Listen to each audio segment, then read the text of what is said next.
Alrighty. Hello, everyone. It's it's your boy, it's Corn. Fuck. Uh, yeah. So we're finishing the fucking what's it called? Week one recap. Yeah, that shit.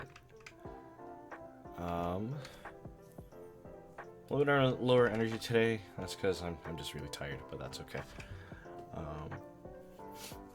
So let's jump over. Fuck you. Thank you.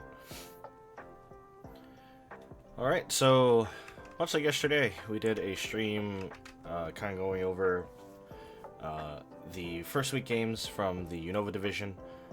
Lots of cool things, a number of mistakes, but you know what, that's okay.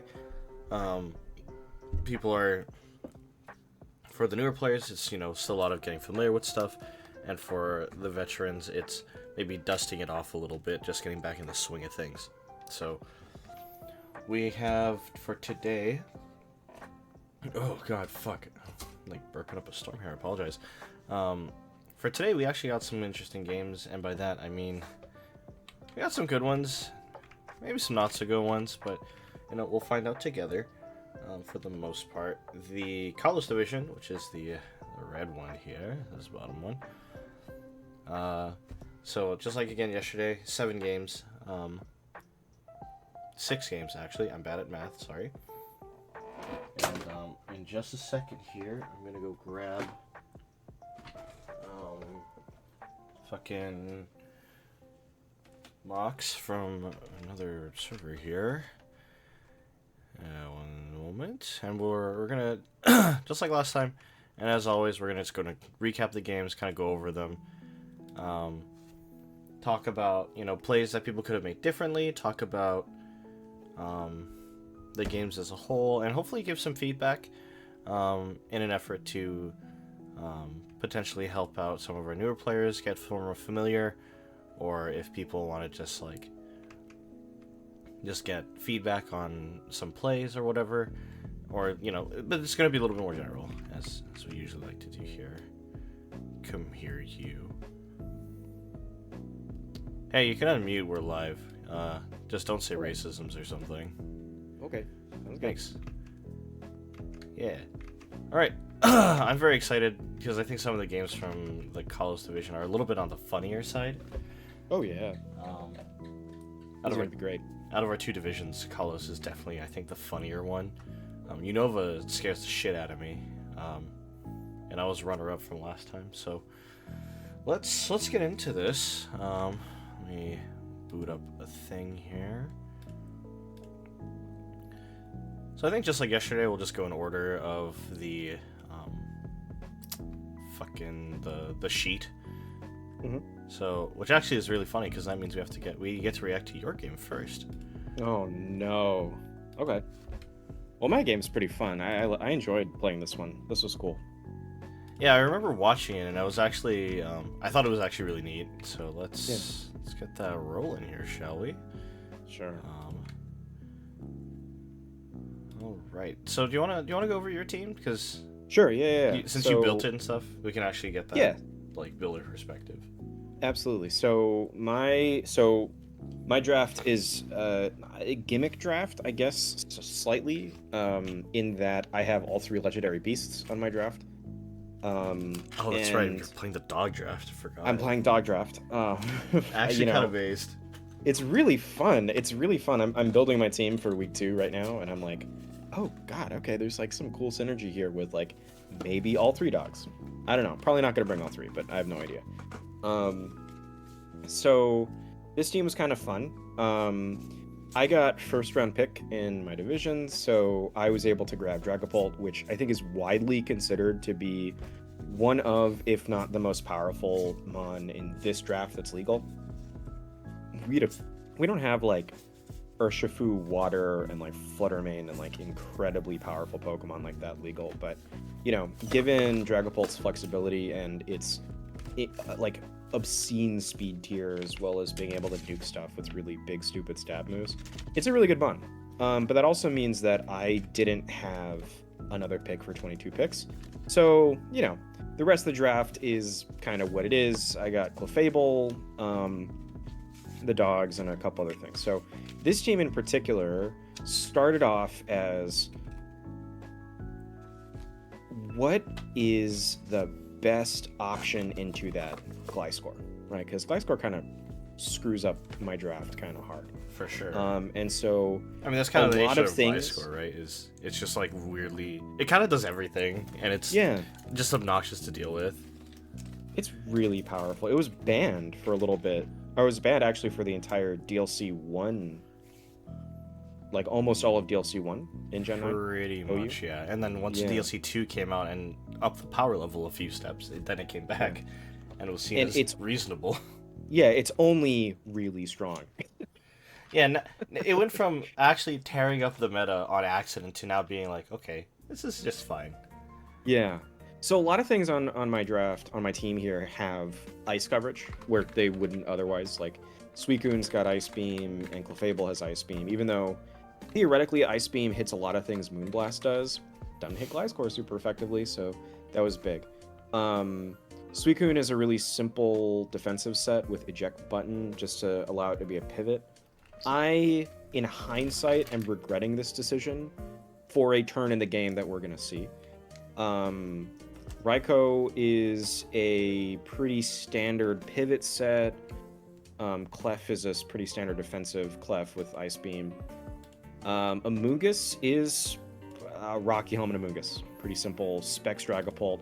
The crowning jewel of this team is I Am Speed, the Alolan Persian, which is a meme Pokemon that I love.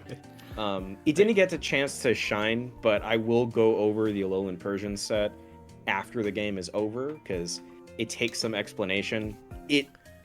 Yeah, I feel like I remember we talked about this, and I was like, I don't see the vision, but maybe I think it's worth at least talking about. There was a thing that happened in this game that surprised me.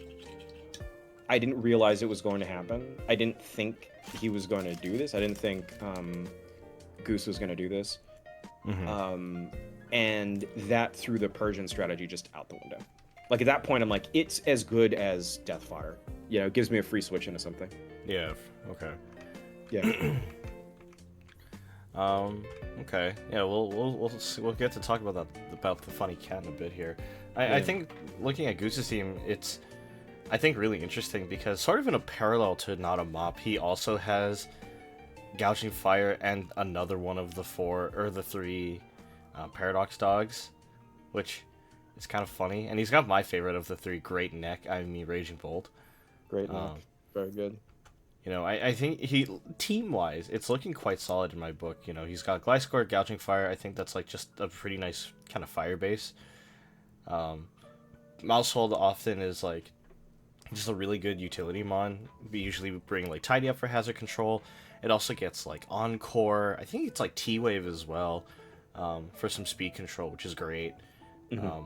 Great Neck, I think, suffers from being somewhat linear in what it does. It kind of does one thing, but there's nothing wrong with clicking Thunderclap and hoping something dies. Like, yeah, it nukes things. That to me is pretty reasonable. You can go Specs with it or Booster like Special Attack, and it's pretty good. Alolan Golem here, I kind of question why it's here, but I suspect it's to Terra and then blow up with Galvanize Explosion or something. I know that's at least how, like, when I've played some laddering games, like, that's kind of what it does. And the Rotom Grass is, like, I think kind of a cool touch. Ems in chat, Rotom Grass is cool. I agree. I mean, it's a Rotom form. Rotom is great. It offers so much support, a lot of utility. And under the right circumstances, I think it can also be, brought as, like, a sweeper. And also, I feel like having a Grass Electric to boot, actually, to stare at the Suicune is really nice. Like, I don't think Rotom Wash or Rotom Mow is exerting a lot of pressure into Suicune. Because Suicune is just, like, super fat, but, like, being able to resist, those water moves coming off of Suicune, I think is just really nice. I don't see Rotom Fan, but I'm sure it's good. Maybe it is. Rotom Rotom Fan with Air Balloon. Rotom Fan with Air Balloon is a classic random battle moveset. I love the concept of that. I don't think anybody drafted Fan, right? No, I don't believe anyone did, which is lame. I was hoping someone would try it. Fan is very fun. I was kind And it's of better with Terra. I was kind of gassing it up. I was like, if you think about it, it's like Zapdos for homeless people. Like, and that's not bad. It's Zapdos for homeless people that can Terra, which is to say it's worse but funnier kilowatt roll. I was about to say, I'm like, it's probably better to just say it's just a worse killer roll. Shittier kilowatt Doesn't it already have levitate? Hell yeah, it does. Of course. That's the joke. Yeah, it's cancer because it got a flying type when it already had an ability that makes it act like a flying type. Stupid shit. Evil Bard says I dropped Rotom Fan. I think. Did you even have it to begin with? Hold up. Now I need to check. I'm pausing my replay review for this. Oh, where is he? Where is the boy? Yeah. Cuddles, I think, did have Fan. God damn it. No. And then dropped Pick it up again. Stop listening to Ventus. Go pick it up. It's good. Maybe. It's kind of cool though. That their team is really neat though. Oh, I mean, yeah, team is overall cool, and also Dedenne. We're actually gonna get to see this thing. I think it got played this week, which is great. I'm so excited. There he is. There's the little guy. Fuck Excellent. yeah. So All good. right, well, let's watch this game first. Let me just check. You're good, right? On the Yes. back end. All right, cool. Yeah, I'm great. Thanks. Alrighty, here we go. So here's the leads here. We got Raikou staring down Gliscor. It's a bad matchup, but for some bizarre reason, Raikou gets Scald. I'm not going to play that game. So Clef is coming in. I mentioned the Clef has Ice Beam. Mm-hmm. Clef has that former normal type privilege, so gets every move under the sun. True. Ice Beam, we know, isn't going to be an Oko, just based off of like just the way that my Clef is statted. Yeah, I think, I mean, for the most part, unless clean. it's like max spat Clef, Yeah. and if the Gliscor has any defensive investment at all, it's like, it's not gonna KO. Yeah. But after a couple more turns, you pick it up after 2 layers of spikes have gone down and a toxic, I guess. Yeah. So now my Clef can't get parried, which is something else. This is the turn that I shat myself. Yeah, This is the turn. I was not at all prepared for Sunny Day U-turn mouse hold, straight into the gouging fire. And Yeah. I remember watching this live, and I'm here. It's at this point I'm thinking like, okay, I don't know what you do, because this is now suddenly really, really scary. Yeah. Like Suicune, I guess, is like maybe your best bet, but like, it's still So going not to Alolan great. Persian here Yeah, there's because Persian, I'm like. gets one tap by the sun boosted stab blitz with. So I'd like to attack. think that it was because I wanted to get Flare Blitz chip. That's not why. I just wanted it to get a free switch into Suicune. Honestly, that's fair. There's the Morning Sun healing it up for basically full HP because of the sun boost, and Skull comes out to use only 11 because of that sun reduction. Yeah. There's a protect as the Reed Dragon Dance comes out, which is insane. DD. Yeah, this is the point at which I'm getting concerned. So I clicked Roar here, thinking that he might DD again. I get switched out by the eject button, and that is not something I'm terribly excited about. Yes. So the thing about this is G-Fire and +1 G-Fire and Dragapult speed type. Oh, that's interesting. Yeah. So that was one of the reasons why I went into Drag and then switched. Now I sacked Clef because I'm like, there's 1 turn of Sun left. Now we can play Dragapult Chicken. Picking up the KO on Rotom Mo was huge. Yeah, I think losing Mo here is pretty bad for Goose's longevity because Rotom Mo looks really, really good into in both into Raikou and Suicune. Yeah. It kind of doesn't care about its attacks there. There's the He said in the Calm call, Mind. yeah, really good move on the Raging Bolt. He said that when I killed the Rotom, he said that, oh, there goes my Mungus. Bye, Mungus. By Among Us. That nothing on his team could take a Draco. because if it killed Rotom, then it would. Which I don't know, because I feel like a +1 Raging Bolt probably takes 1. No, not with stab super effective. Picking up the. This is a huge turn. This one didn't oh, this miss is so rough. Huge, if that connected, huge. Paul was down, and then lose. suddenly this game is like in Goose's favor. But that was unfortunate. He clicks clap on the switch turn, expecting maybe another Draco, but there's no reason to stay any longer. There's the Aura Sphere, I assume, because it's the only non-resistant move you have. Yes, yeah, and I had no reason to Volt Switch. That checks out. Goes for the Thunderclap after the Draco, I think just to pick up some chip, but I think he could have just gone for a second Draco, to be honest. Yeah, that would have definitely killed. Raikou is very specially tanky, and there is some HP investment on this thing, so it just sort of... It's EV to outspeed non-boosted Mouse Hold, I think. Ooh, yeah, okay, so the Scald Burn is huge here. Oh yeah, cutting the like Terra the physical attack, or the physical attack damage. That's pretty big. Dragon Ball comes back out staring at the Golem. The Golem does not want to take a Draco, but it does. It gets the unnecessary crit. I think Math kills about 1.5 Golems at that point. G-Fire comes out all by his lonesome. This Draco will finish it off, and that seals the deal. A 2-0 finish, and a tight 2-0 at that, totaling about a little over 70% of HP left on your across 2 Pokemon is pretty crazy tight. Gotcha, go Burr. It goes Burr until the sun goes away, and then it suddenly is sad. Also, the sun turns. That was just at that point. I'm sacking a bunch of Mons for positioning. Oh, right? Absolutely. You needed to stall Sun super bad, and I think you did a pretty good job of kind of wasting his time. Because once you got out of the Sun, then suddenly it was a little bit more even, a little bit less pressure. But even so, it was still really, really tight. It was a good game, and I think. So okay, all right, the Persian set. Yeah, what is this? So this is a Terra Water Alolan Persian. Alolan Persian gets a Fur Coat, which increases. It increases defense by 1.5 or something. Yeah, something against physical attacks or something. Yeah, physical defense by 1.5. And so the idea was this Persian has a Choice Scarf, but it's defensive.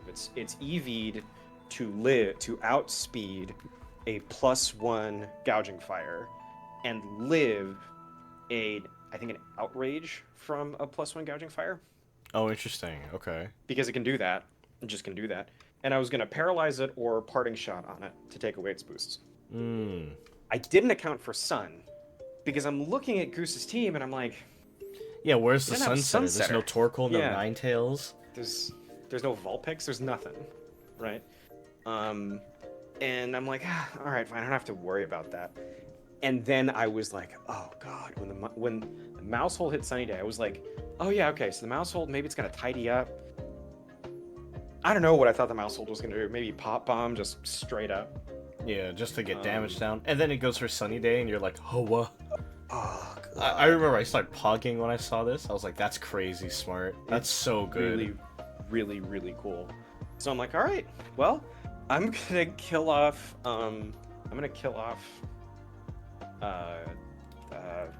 freaking Persian, because it's useless in the sun, right? Absolutely. And, tragically, it's not going to do a lot. Okay, so the thing is, right, I didn't, because I switched it in, so I didn't get a chance to Terra Water it, and I'm glad I let it die, right? But I'd have to go back and do the calc, but I wonder if Terra Water survives in Sun. It would be a terrible play, right? Because Persian is the least valuable member on my team. It's the Pokemon that I'm most willing to just let go. Yeah, that's a mon you don't mind kind of sacking out. Yeah, even though the meme is very strong. But yeah, so I think Goose played real well. I think the moment that the game may have been getting to him a little bit was when Rotom got one shot by the Draco. Right? Because that was a moment where he was like, now I know nothing really lives this, just straight up. And, you know, I don't know. I mean, I don't, I'm not saying I got in his head or whatever, and I'm not going to give myself the credit of screwing up his game plan. I'm going to give him the credit of screwing up my game plan super hard. Like, yeah, fuck really hard. the fucking sun set on a Mousehold is like crazy smart tech. That's super cool. So good. And Mousehold's so fast, right? Like, that's the great thing, you know? Oh yeah, for sure. Playing in like manual weather like metas like Gen 5 NU or Gen 4 OU and things like that, like there's a reason why like Electrode and Liepard and stuff, well, Liepard has Prankster, but like why Electrode is such a good range setter, right? It's just the fastest thing. Oh, absolutely. Yeah, I think going for that, like, you know, this set on the Mousehold is really, really cool. so good. I do wonder if maybe he could have just positioned a little bit better overall against Pult, because, you know, he kind of got down on himself after the Rotom went down, but, you know, it's hard not to feel bad when you lose your best answer into, you know, Suicune and Raikou, and then when you go for your own follow-up Draco Meteor to go for the kill, you miss, and then that's kind of, you know, that just feels really bad. Yeah. Also, Amsus, thank you for the follow. Really appreciate that. Thanks, bud. He played real good. I mean, that's really, he played really well. I mean, for sure. The takeaway for me is that, wow, because he's new, right? I think we should also say that Goose is new to the league, and I think he's relatively new to competitive Pokemon. Right? He's played older gens, you know, Gen 5, Gen 6, a little bit of Gen 7. Yeah. But, you know, this is not at all, like, in his forte. When I was talking to him about Gen 9 stuff, he was like, oh, I haven't touched this shit at all. And I'm like, oh, okay. I've been playing it for the better part of, like, 2 years now. Or, like, you know, whatever year plus. And I was like, 2 years in November, I'll play this shit. And he's like, okay. But, yeah, no, I think he overall piloted his team very well. It's hard for me to critique his plays because I think they were, for the most part, relatively tight. Also, I'm serious. I got that water right here, but you know, stay hydrated. Water check, hydration check. Hi, hydro homies. I got my cup of water. There we go. Good shit. Hell yeah. Yeah, no. Yeah, I'm excited to see what Goose does for the rest of the season. You know, this is only week 1 for him and for everybody really. So I don't think a lot of these games are going to be very telling of, you know, players for the most part. And I surely hope that they don't set a precedence, you know, especially if it's for, you know, I want tight victories like this. These are the best ones. I think Goose can definitely have, you know, I think he definitely has the potential to start taking W's in his name. And maybe we'll even see that next week. Who's to say? It'll be fun. Yeah, for sure. Let's keep trucking right along here. Okay. So let's see. Next one is. Oh. Ooh. This one's cool. Okay. I guess we do have to talk about this game. I mean, Goose can probably dominate. Yeah, absolutely. I actually think his draft is pretty solid in his division. It was one of my favorites, partially because he has Gliscor, and Gliscor is our mascot. He's one of my favorite little guys. But you know, his team is like super scary, and if he's whipping out like the spicy tech week 1 with like manual sun Mousehold and shit, I'm edge of my seat waiting for his next game. I am there. I will be watching, unless it's at a weird time and I'm working. Then I will be watching that replay the moment it gets uploaded. But anyway, we're gonna go right into the next one. I don't know if I want to talk about it, to be honest. I'll do it. No, I'll solo commentate if you want me to. It's not that. It's just like I don't know what words to say, but we'll just do it. It's real smart. I actually think this is a really interesting game for a variety of reasons. So yeah, I mean, like, it's a different one. This is So, do you have the replay pulled up? I will in a moment. Okay. Says, for, just to clue you in, yeah, it is sort of run sort of like the NFL draft, where, like, you have a pick order, you pick a thing, it kind of snakes down, and then snakes back up, and you kind of pick. Pokemon have points values, so we assign them. We have resources and stuff that help us decide what points things should be at, and then, over the course of, a few hours, the players draft their teams for the season, and then in between, you can make trades, you can pick up stuff, drop stuff. The only requirement is you stay at 10 Pokemon, and you stay within the points limit of 120 points. At least that's the set for this season. This may change in future seasons, but we'll see. That's neither here nor there, but let me get that replay pulled up here. One moment, chat, and the unpaid admin team. I joke about that, but and then I also have to remember, like, oh, right, I also have made zero money doing this, which is great. Because ad revenue on Twitch is a fucking scam and isn't real. Are Darkrai and Palafin on the same tier? Yes. Darkrai is, like, super good, especially with sleep. And if you play Showdown, like in Smogon stuff, you may know that sleep got banned for Gen 9. But for our purposes, we're not going to play with the sleep ban. And with sleep being legal, Darkrai, I think, is justified at 19. Palafin, we recently unbanned, actually. We had it locked behind a wall. And we thought, you know what, maybe it's time to unleash it. And we put in 19 points, because it turns out when you have Primal Groudon's attack stat and a stab move that has priority, it's really scary. Yeah. And if you give it a choice band, I cry. But, Not only that, Palafin has flip turn, right? So it's got a switch move.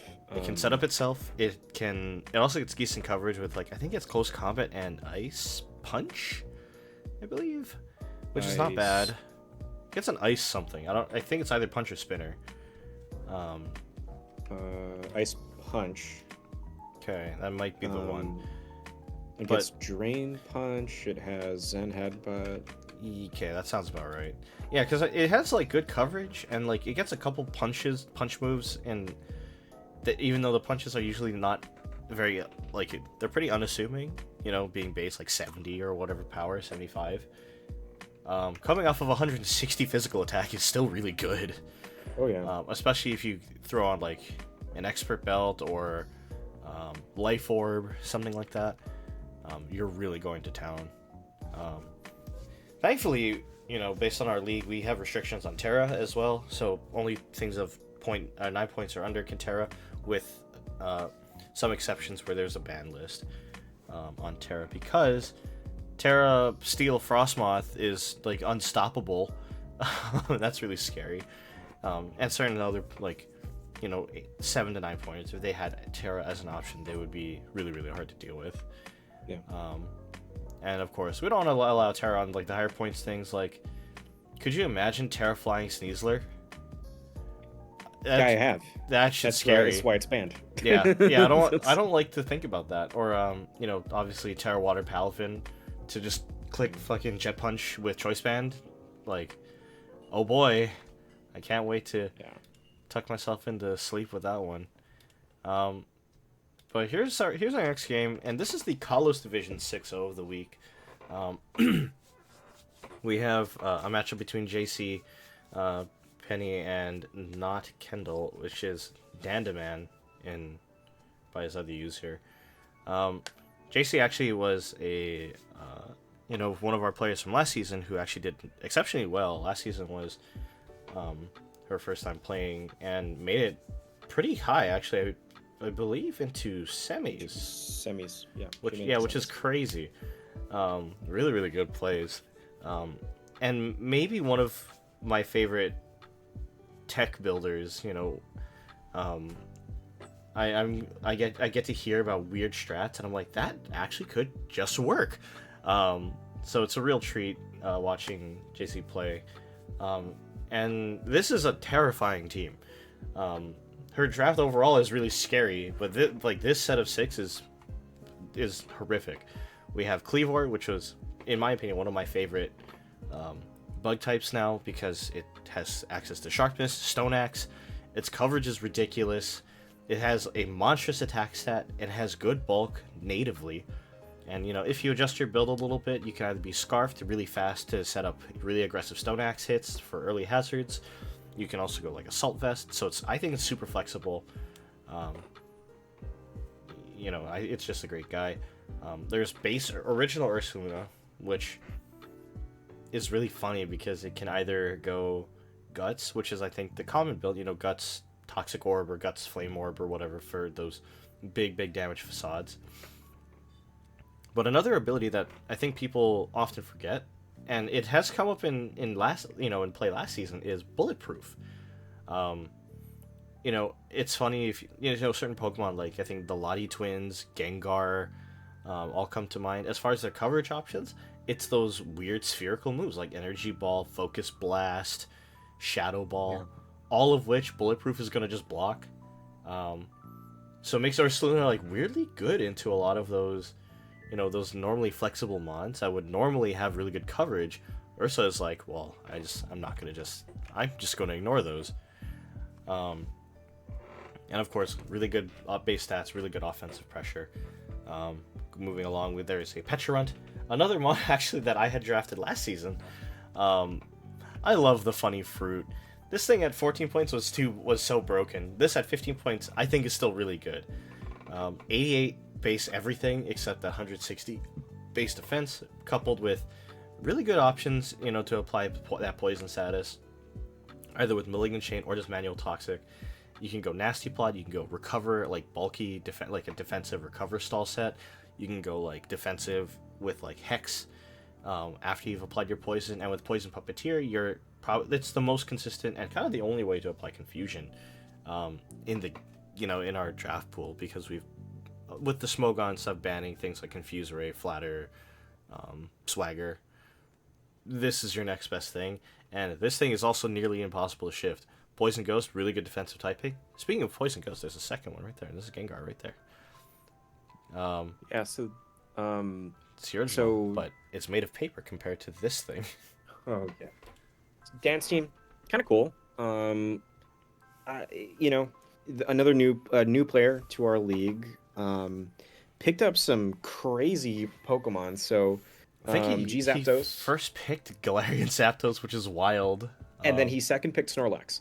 So his first and second round picks are like there. And then he got one of the Pokemon that I got last season.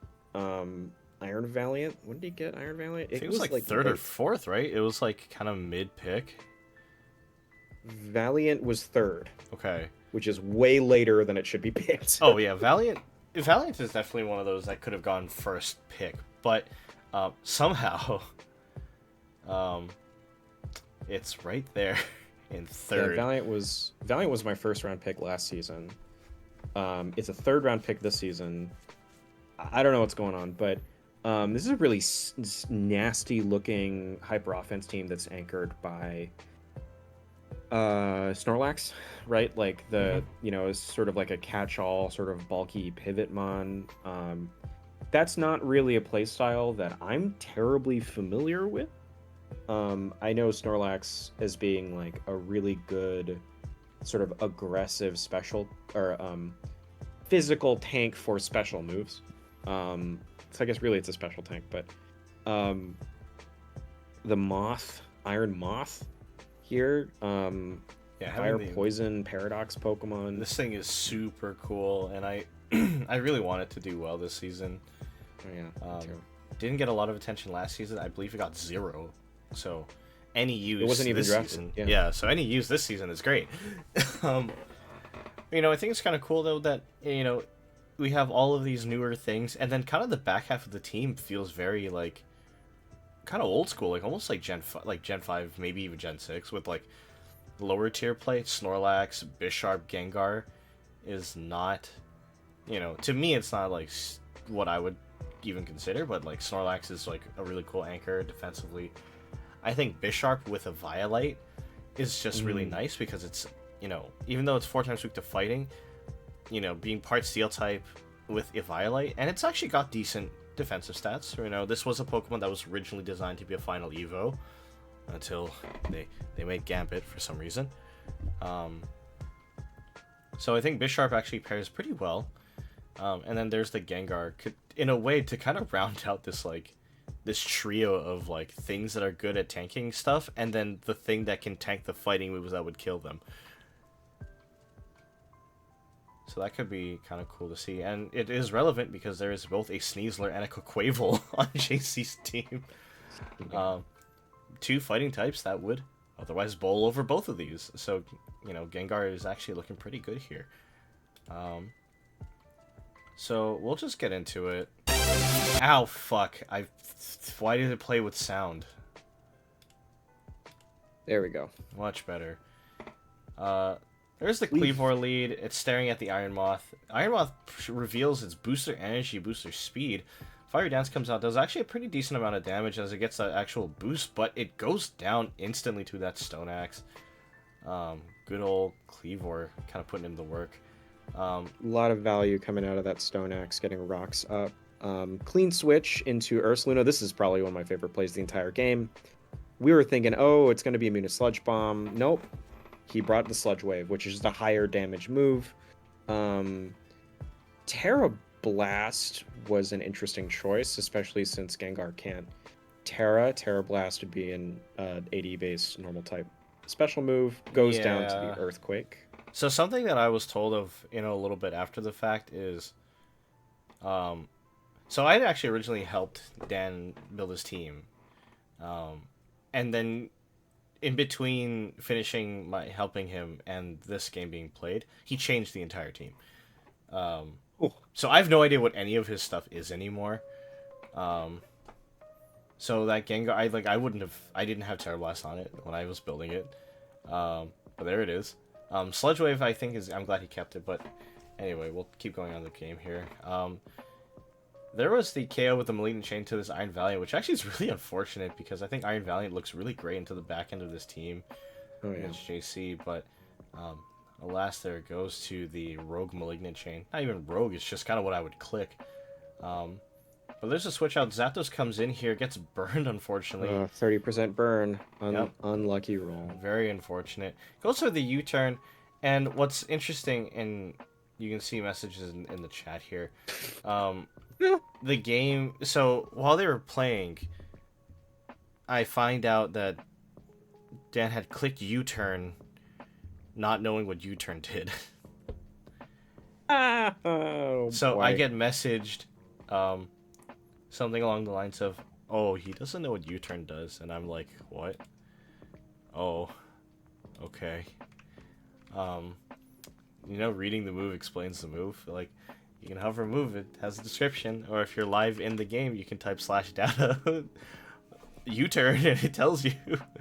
Yep, it sure does. But in his haste to try to explore new moves, he's gonna lose the Zapdos to rocks, I think, because, or maybe not. Were boots revealed?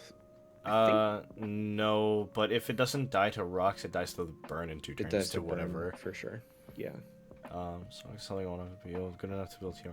Snorlax is pretty good. It's just you gotta really think about it. Yeah. Reference, I would look at Wolf Glick trying to play Snorlax in like a VGC online tournament. Funny video. And Wolf being one of like the best Pokemon VGC players of like all time. Might be a good watch after the stream. Anyway. So there's a long pause. I paused there briefly just so we can talk there. Switches out, the Bisharp comes in here, soaks that Steam Eruption. Actually better than I thought it would. As he goes for a Throat Chop, gets the crit, which is really funny, but Flamethrower will just pick up this KO with not much effort at all. Here comes the Snorlax, big man himself. JC goes for the switch back into Petrunt. Makes sense. Petrunt is not at all really threatened. Base 160 defense means even if this is uninvested, that Earthquake's not going to do very much. There's the Malignant Chain. It rolls the poison, rolls the confuse. Not even roll the confuse, it just happens.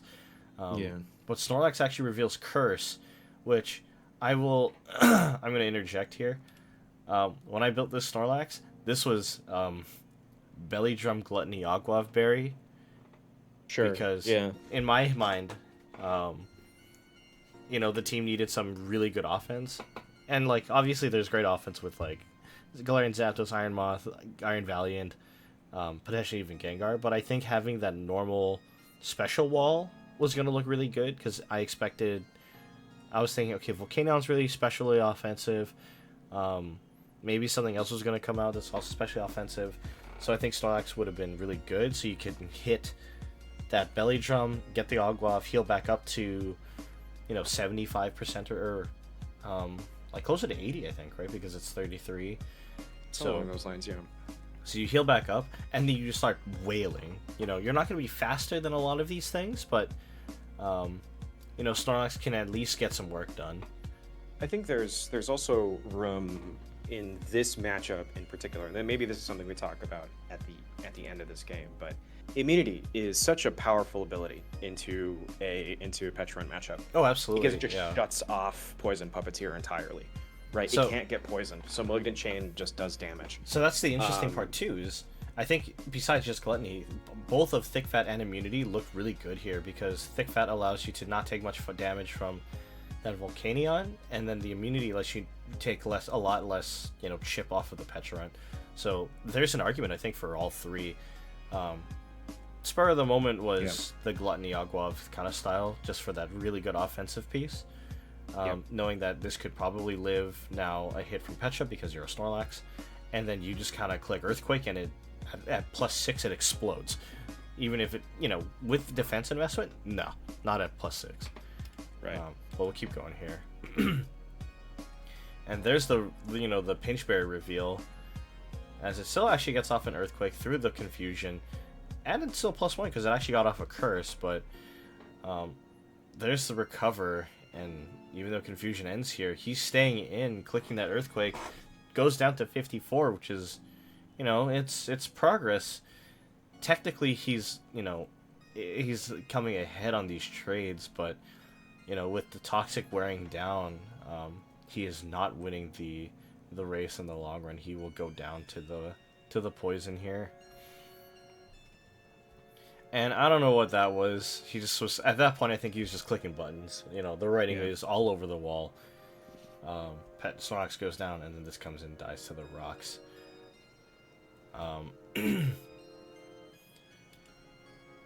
Life is a highway. Thank you, past me. I don't have a lot to say as far as Jace's play is concerned, but I think for Dan, I think maybe the biggest thing is maybe putting in a little bit more time in your plays and in the prep to kind of be more familiar with the team is probably like the best thing, at least in my opinion. Because knowing obviously how your machine works kind of improves your gameplay. And being a little bit less reckless, I think, as well, is something great to consider. I know something I told one of our other players last season was slow down, really take your time. It's not a race. Do not feel like you need to complete your game within 15 minutes or whatever. This isn't VGC. This isn't, a timer-based tournament. We want people to take their time, kind of go slow, look at your moves, look at your calcs if you're, running those, and then decide, okay, I think this is the right option for me. And I think, maybe if Dan was a little bit more familiar with his team, instead of last minute shifting everything around, and then, maybe going a little bit slower, kind of reading his moves and not just clicking U-turn, not knowing what U-turn does, that would help. That would help a lot. Sure. Yeah. You wanna chime in here a little bit? Because I could just say he sucks, but I think that's not very helpful. Yeah. Okay. So I think the team structure was pretty good. I think Iron Valiant, when you draft an Iron Valiant, right? At least from my experience, and I was definitely not very comfortable with Valiant last season. If I got it again, I think I would do a bit better with it. When you're building a Val team, you're really building 5 Pokemon and an Iron Valiant, because Valiant is like a wet piece of tissue paper. It's not really a mid-game mon. It's really, really great when you have a bunch of weakened and or status things. And there's nothing wrong with building your team to set up for an Iron Valiant sweep, right? Like Absolutely. Snorlax is like, classically Snorlax has been like a paralysis spreader with Body Slam. It is a very, very customizable mon. I think I don't know a whole lot about G Zapdos. If just looking at its stats and its move pool, it seems like it's a pretty decent, fast, like wall breaker with 2 good offensive stabs. That's obviously like pretty much how you would play it. Either Scarf or Band, or if you're frisky, you can go like some kind of other item choice. But Thunderous Kick, Close Combat, Brave Bird are kind of the trifecta of I'm just gonna click it and hope it dies kind of thing. And then there's Moth, which is like sort of your secondary, like late game sweeper, right? So you're kind of bringing a lot of hyper offense things that's set up for either Moth or Val to sweep, which is not bad, right? I think that's a very valid strategy in Gen 9. Absolutely, that's very reasonable. It's Scarfgar is good, to pick off stuff, and you have another form of priority wall breaking, like some utility in Bisharp. Bisharp learns Thunder Wave, and I don't know if it still learns Thunder Wave. I think it does, and gets rocks, right? So you can run this specific team into JC's team, I think, a lot more effectively if some adjustments to the game plan, like you said, Corn, are made, right? Because once you know how you're going to play the team, there's 2 ways to think about it, right? And these are kind of obvious. There should not be like a revelation.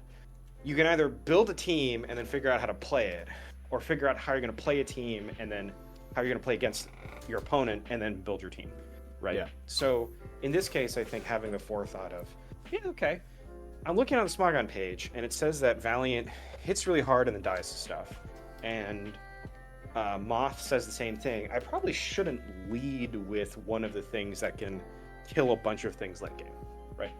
But that comes with time, comes with practice. It comes For with sure, experience. Yeah. But I don't know. I thought that was a fun game to watch. 6-0s can be very fun. I'm just of the in my book, I'm just not huge on 6-0s.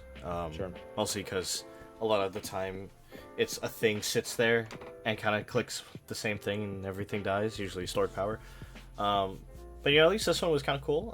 JC actually got to flex a lot of muscles here.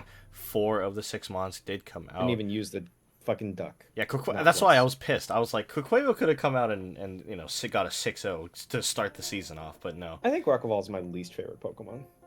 That's fair. I mean, metrosexual duck kind of going, hwa. I died to it real hard last season. Piloted by JC. It got 6 kills against you, I think. Yeah, it got 6 kills.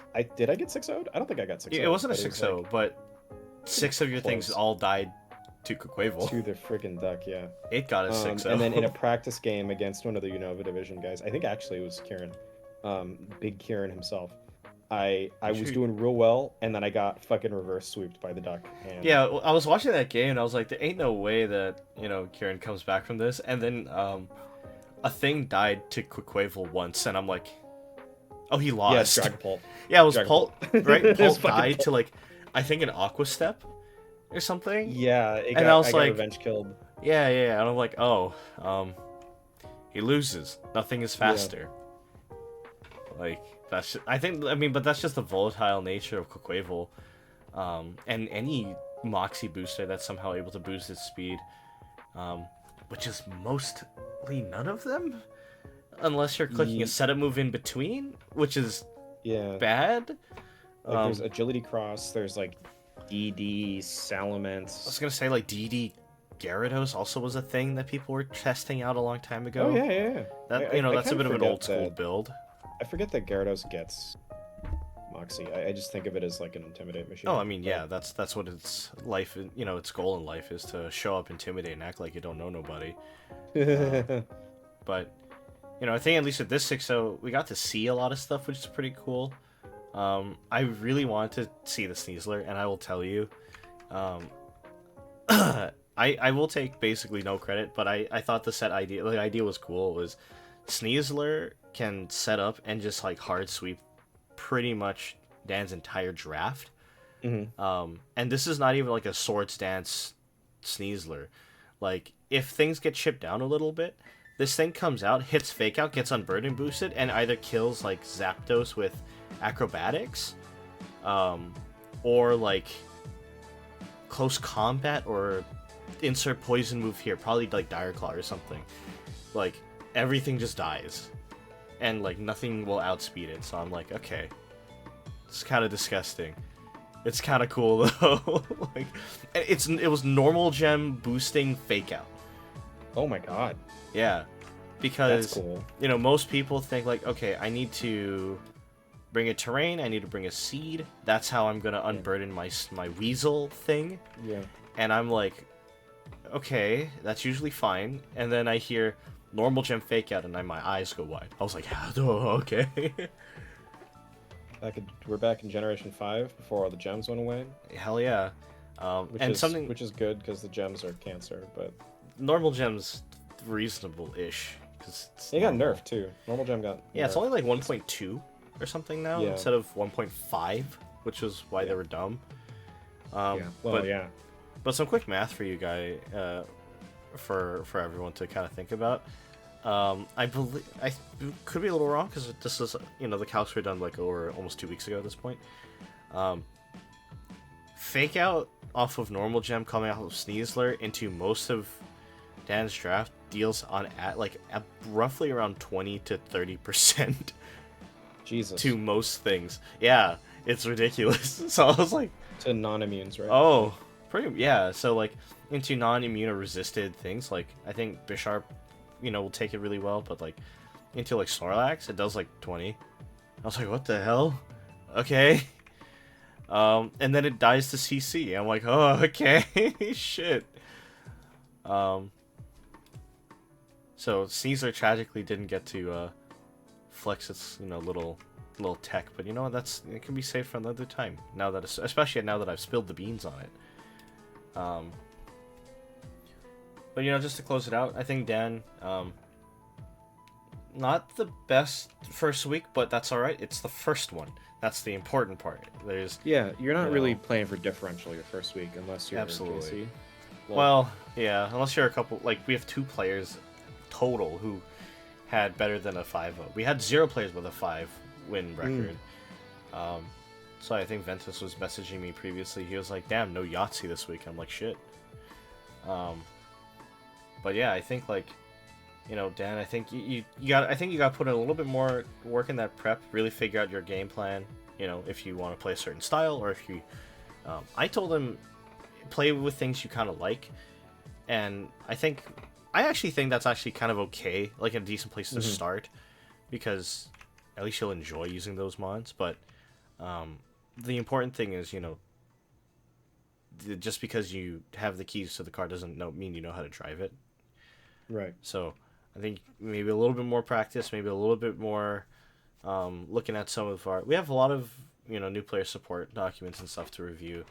So if you're not doing anything at work, you're like taking a shit or something, you can read those. And then you can always message one of us. Oh, absolutely, yeah. There's plenty of resources, and I think just a little bit more time in the prep and maybe the practice will do you some real good in the the long run. I'm also seeing that Amsu's redeemed another drink water for 250 bits. Bet. Got that water bottle right here, bud. Which is good because I'm parched.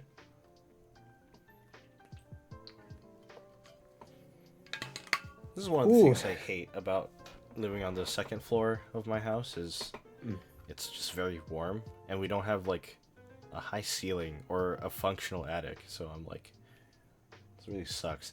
And my room is like the only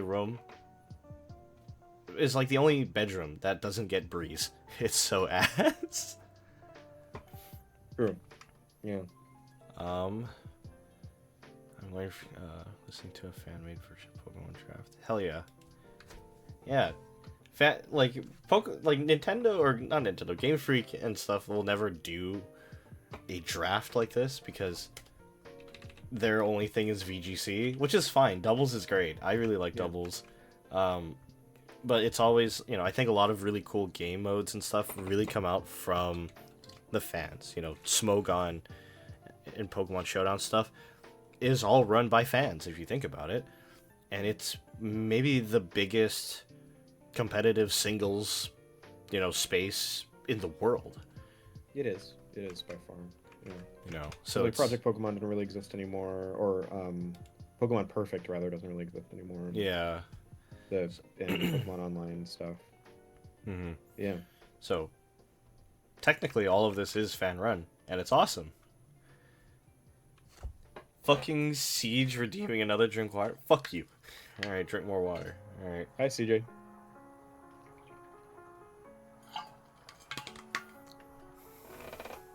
Oh boy. All right. You ready for the next one? Absolutely. This is great, and I believe Cuddles or Evil Bard is in the chat still. I think they're still around. Oh, hey! We get to look at this one live. It's gonna be great. This is, I think, maybe one of the games I was most excited to watch for this division, because when I saw the upload, I saw 3-0, and I was like, okay, it's probably pretty good. And I saw Dedenne, and I kind of went like, what? Huh? Dedenne? And then I looked at the, and knowing their opponent was Weird Dancer, and Weird Dancer is a friend of mine from, college. I'll show you guys his draft, for the uninitiated. His draft is all cheap things, and at the end, he's floating 10 points, which is ridiculous. If you look to the left and right, nobody has floating points, and then he has 10, and he last picked Mew, which is insane. Let's take a second here. All right, first picks for round 1, 19 points, 19 points, 19 points, 18 points. All right, pretty good stuff. 19 points. 17 points is okay, it's a little bit under, but Excalibur, there's a game plan. Iron Bundle, sure. 18 points. Volcarona, 14. What? and not to knock Volk, right? Volcarona is a very strong Pokemon. Really good 14-pointer. Oh, yeah. First pick? Yeah, it isn't. I don't know. Yeah, I wouldn't first pick this. That being said, I did first pick Dunsparce last season, but that was different. If we were drafting Gen 6, I would consider a Volk first pick if I was towards the end. Right? Because Gen 6 first picks, right, are Lando T, Tyranitar, a Mega of some kind, right? I would, in that space, if I was towards the end, I would consider first picking Volk. Yeah, in a different method. But first picking in Gen 9, when I think at the time there was still a lot of stuff. Iron Valiant was still on the table. Gouging Fire was still on the table. This one's wild. Goldango was still out. Yeah, Goldango actually... Did it get passed? Goldango stayed up for the entire draft. It got traded for, right? I think? It got traded for. That's crazy. Volk was third pick. See, Volk third, I think, makes a little bit more sense because it's just it's a better. It's like the bottom of the top third of picks, in my book. It's really good, but it's not first pick. It's probably not second pick. Third, yeah, okay. I can be convinced that it's okay. By the way, Mox, CJ redeemed another drink water. He said that one's for you, so go drink. Oh, go hydrate. Thank you, sir. Actually, I need to refill my cup of water. This motherfucker. I appreciate it. I appreciate the reminder. Yeah, okay, so this battle's cool. Yeah, I'm excited. He has a Mew, he does. Yeah, CJ, I think, there is a point to Volcarona being a little bit difficult to use, but you know, it's like a high-speed car. You know, it's hard to control if you're you're not familiar with it, but like if you understand how it works and how, you know, it is pretty intricate because you are 4 times weak to stealth rocks and you are 4 times weak to, you know, you got some big weaknesses and not levitate. So you're pretty vulnerable to stuff, but if you can get it in the right time with the right setup, it just wins the game, you know. If you get 1 or 2 quiver dances off, oh my god. And it's gotten easier, right? Like you Oh, can yeah. put a pair of shoes on this thing. Yeah, you know, when you give your moth a pair of Tims or Air Jordans, suddenly it's like, okay, I can step on the pebbles, I can step on the beach and not care, but You've heard of if you give a mouse a cookie, if you give a moth some Tims. it dances it dances in the night. It quivers with, I don't know. It quiver is like a dance or something, whatever. It quivers like a weird dancer. Speaking of weird dancer. Speaking of weird dancer, where the fuck is the Volcarona? There's no. Oh my god, this team's insane. There's no Volcarona. There's no Torterra. He's brought the Mew, and he has one of my favorite things. He's got my boy Dr. Bust down the Hitmontop. Look at that guy. Look at him schmoovin'. Eddie Gordo himself. It's him. It is. That's Dr. Bustdown, confirmed in the canon. Also, Venice is here. Oh, is he?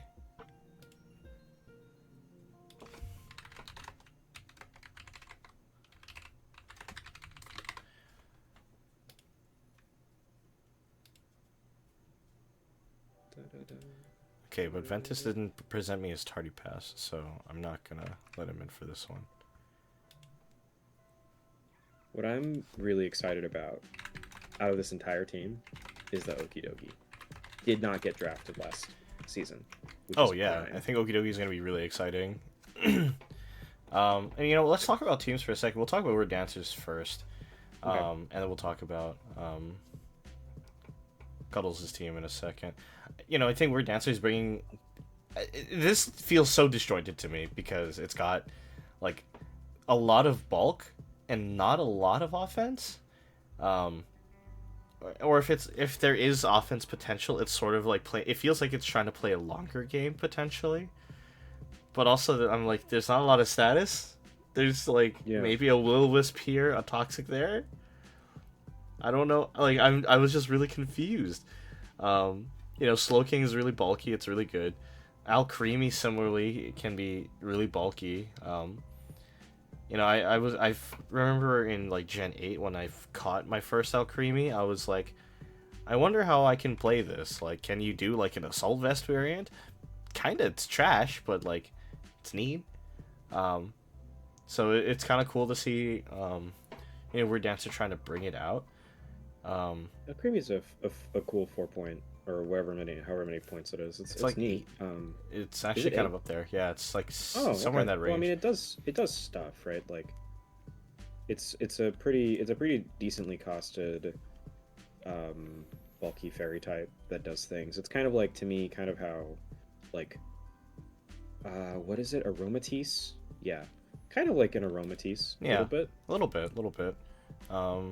In the chat, where was the Torterra is what I want to know. That's what I want to know. Where's Torterra? Where's Volk? Like, I don't know. Where is he gonna spend his 10 floating points? I don't know. But you know, he is bringing the Mew this week, and you know, Mew kind of has the benefit of being Mew. You know, much like how normal types get a lot of coverage, Mew also in a way gets a lot of options of its own. So it's actually kind of neat to see. You know, I'm just super curious, you know, what the Mew's gonna do. Really excited to use it whenever I've seen Mew click some weird buttons. Like, I've seen an Iron Defense Mew get clicked, and I was like, what are you doing?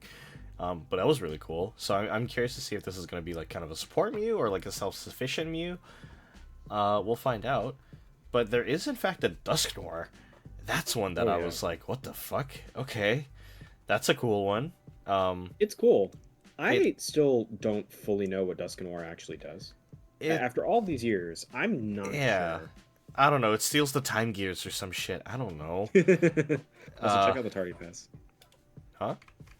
Check out the tardy pass. Oh. Okay.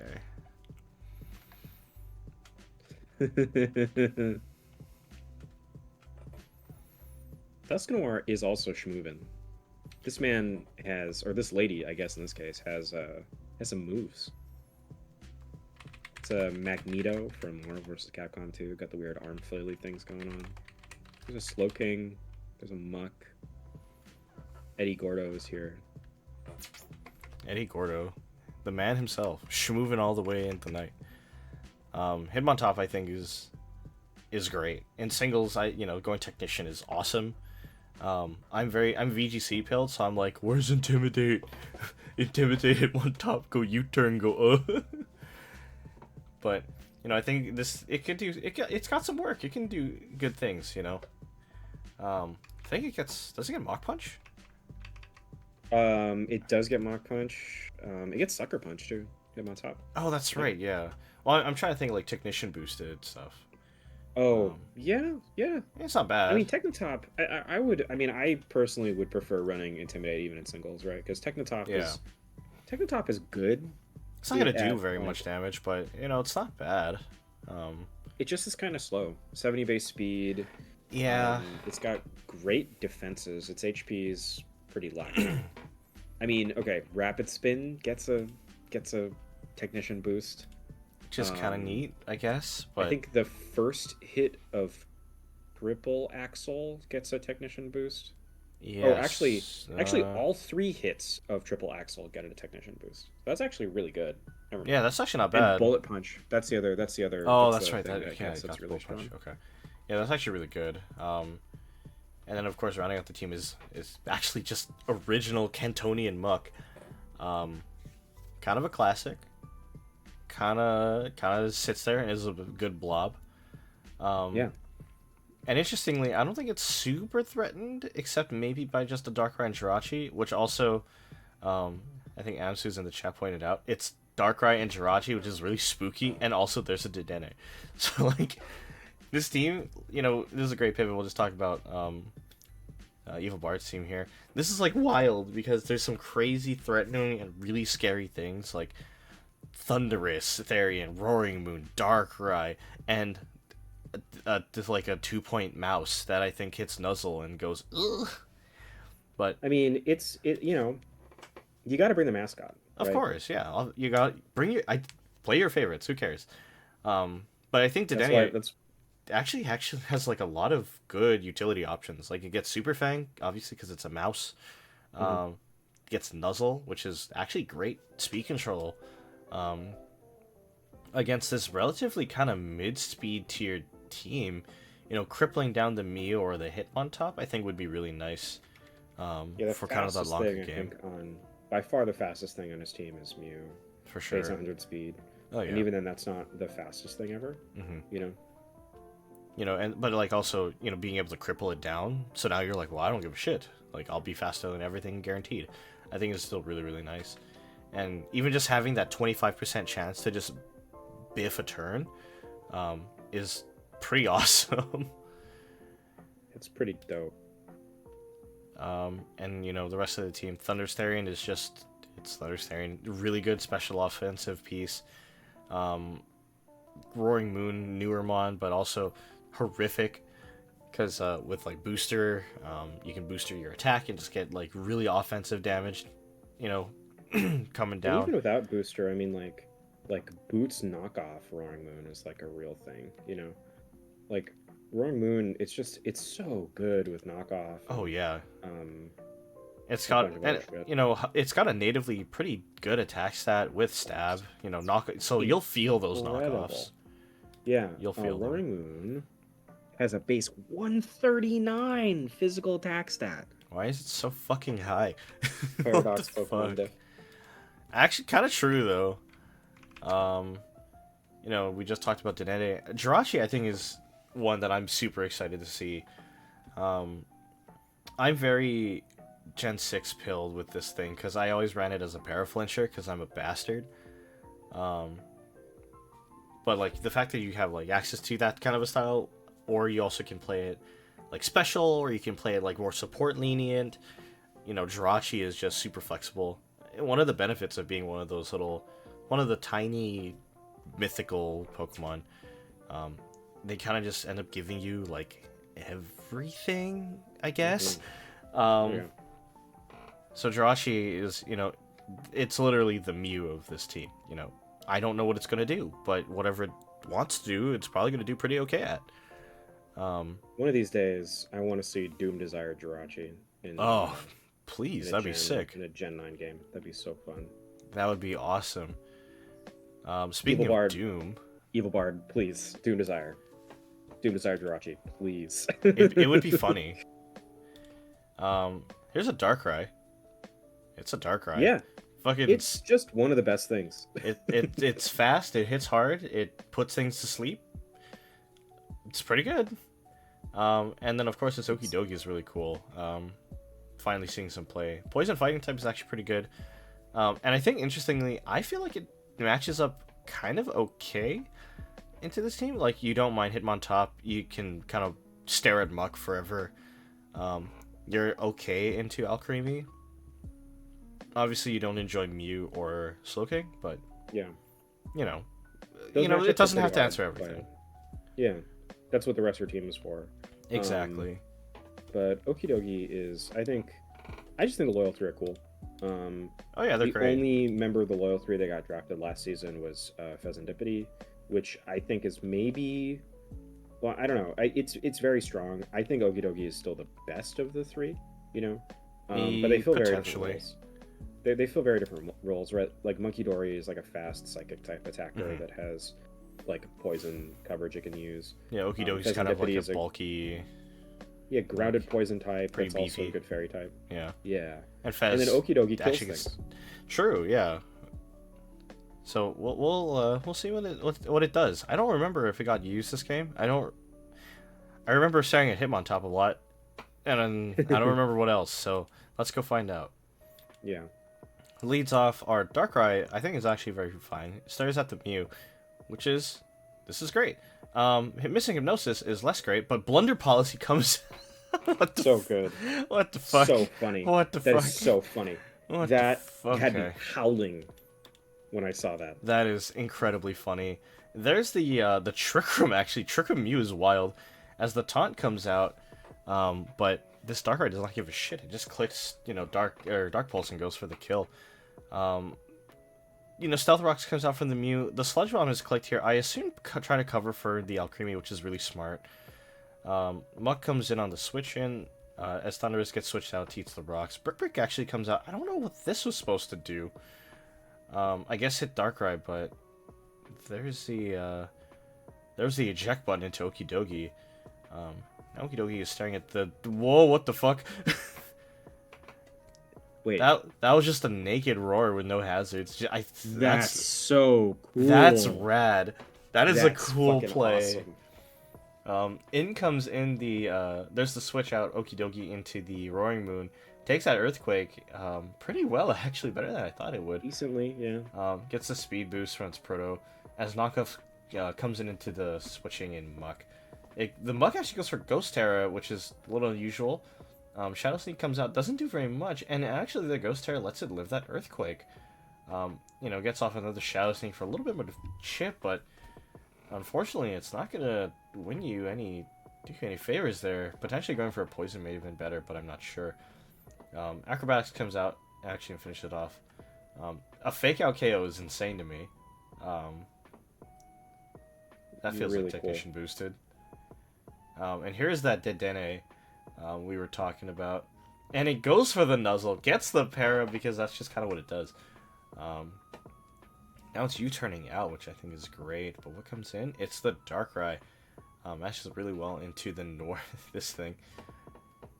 Actually, this takes that Earthquake better than I thought. And it reveals its Life Orb, and it immediately goes down to a Dark Pulse. Here's the Slowking. Slowking, not a great switch in to not great, Darkrai, but Slowking very specially bulky. Yeah, there's a Trick Room, so that's kind of cool, I suppose. The Darkness. There's a switch. Here comes Jirachi, finally Skull comes out, gets 20, good amount of damage, and rolls the burn, which is great. If nothing else, it is chip damage, and Pokemon is a game of inches. Damage is damage. Goes with the Slack Off here to heal off a bunch. And actually, there's the trick, handing off that Scarf in exchange for those leftovers. So that's actually hilarious, because that's actually countering out the burn damage. But thankfully, actually, it seems like the Slowking is able to just go for the Scald, and now locks himself in. And even with Scarf, it's still slower. Hell yeah. That's so funny. And here we've burned all those Trick Room turns, and this Shachi just trying to fish for damage. Rolls the flinch! Oh my god. Serene Grace, gotta love it. Oh, absolutely. And if you're... Oh my god, don't do it. Ah, para flinch. Hell yeah. 60% chance to flinch. And you're not gonna die. All over again. There's a switch out to him on top. I think that's actually pretty okay here. Take a little bit more damage than you'd like, but you can go for the fake out to guarantee this kill. Okay. That works too. And here comes Dedenne again. I think this is probably going to go for the Nuzzle. It does. It actually rolls a crit, which is really funny. Secures that para, of course. As Triple Axle comes out, and it misses the third hit, actually, so it doesn't get that KO, which is so much unfortunate. Big damage from Super Fang dropping its HP by half. And it rolls the para, so Spin to Win doesn't even get a turn to move. U-turn goes, and it brings in this Thunderous, and the Thunderous goes down to the Triple Axle here, unfortunately. Very lucky, actually, that this Hitmontop was able to fight through that paralysis. I think without that, it would have been in a very bad spot, and the game may have been over at that point. But here's a Drain Punch coming out from the Okidogi, topping itself up, rolls the Toxic Chain. Huge. To get that chip damage. That's big, especially knowing that this is now Scarfed. There's the Jab, actually, nailing some big damage. Psyshock comes out, doesn't KO, though, even if it's quad. And the Slowking does go down. In the back here, it's just as Alcremie and this Hitmontop, and the Hitmontop's paralyzed! And it goes down to the Jab. Lastly is Justice Alcremie staring down the poison type that it doesn't ever want to look at, and there's the crit KO. I don't even think if that crit mattered. It really... That is wild. I don't think it did. But what a tight game. This is another game where it's like, oh, it's a 3-0, but it's a deceptive one. This is, I think they're totaling about... I think Evilbar has about 80% of HP across 3 Pokemon. This is a tight finish. And this Okidogi had no right lifting that Psyshock. But it did. And it made all the difference. I think, actually, Okidogi is physically defensive. So, actually... Much more physically defensive than special, yeah. Okay, so actually the Psyshock may have just been a mistake. Psyshock's just sort of generally good. Because, it covers special defensive Pokemon, right? That's fair. That's fair. This is one of the cases where it's actually better to maybe have gone for Psychic. Yeah, I agree. It's but this probably is something. But this is also like, well, it's one thing out of like a whole list of other Pokemon, and Psyshock maybe look better into everything else. It's hard to fault. You can't really fault that decision, in my opinion. The crit mattered in my calcs, I think, depending on Alcremie's spread. Huh. Okay.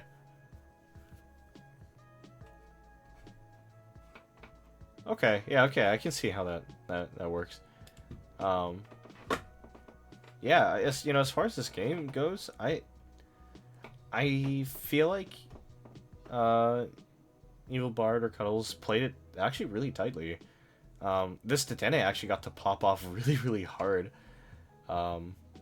Maybe the worst turn I saw was the Thunderous switch in, knowing that Hitmontop had triple axle, but if you're trying to predict, like, oh, it's going to go for Mach Punch or something else, like Mach Punch or Bullet Punch, I think it's reasonable to consider the switch in for the Thunderous, but I just think it maybe was a little risky, especially knowing that it had revealed triple axle.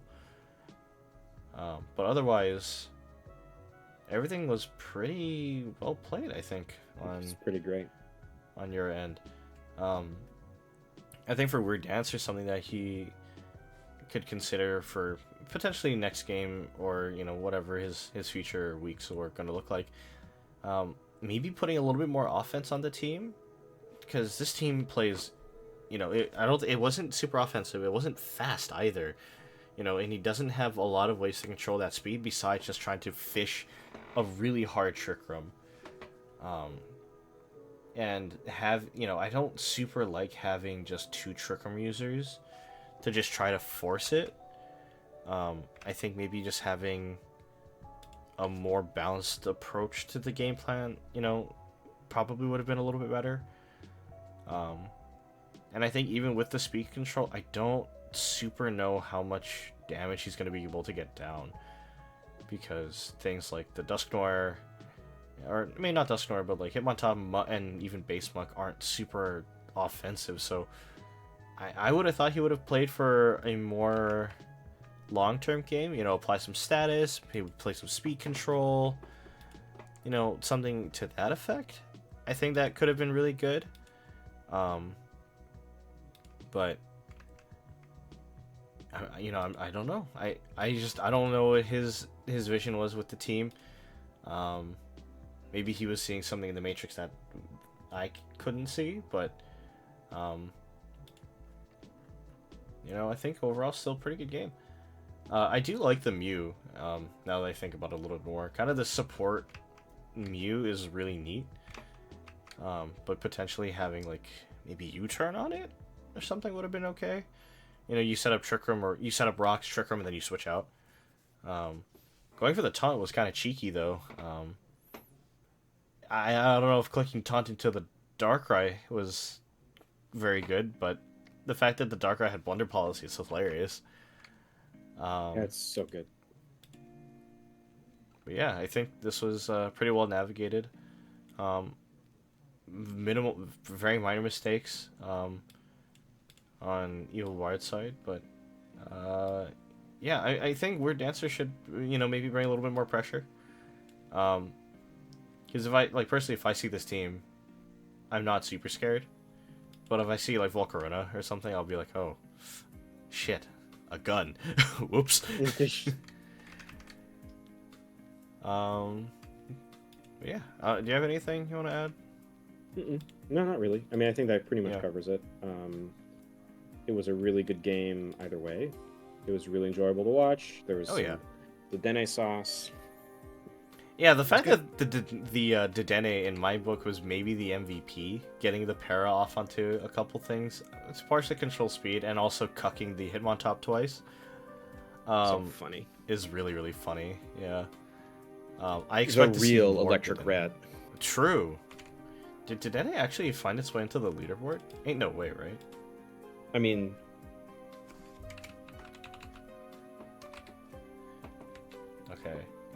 Okay, 91. That's not bad. No. It's there with its one game, no kills, but also it didn't die. Yeah. So that actually puts it and in, it did stuff. That puts it in a actually pretty good spot. Like, that's wild. It's if you think about it, it's beating out Meowscarada. I guess. I don't know. Just like last season. Yep.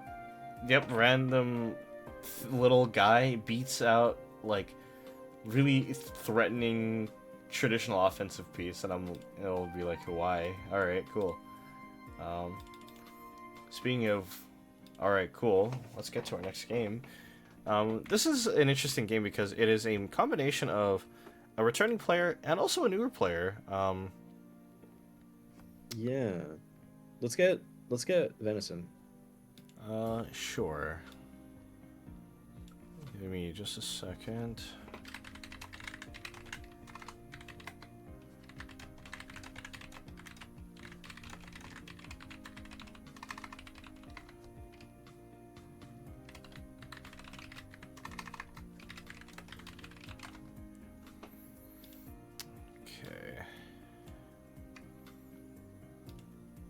is Pokemon time. Let's fucking go.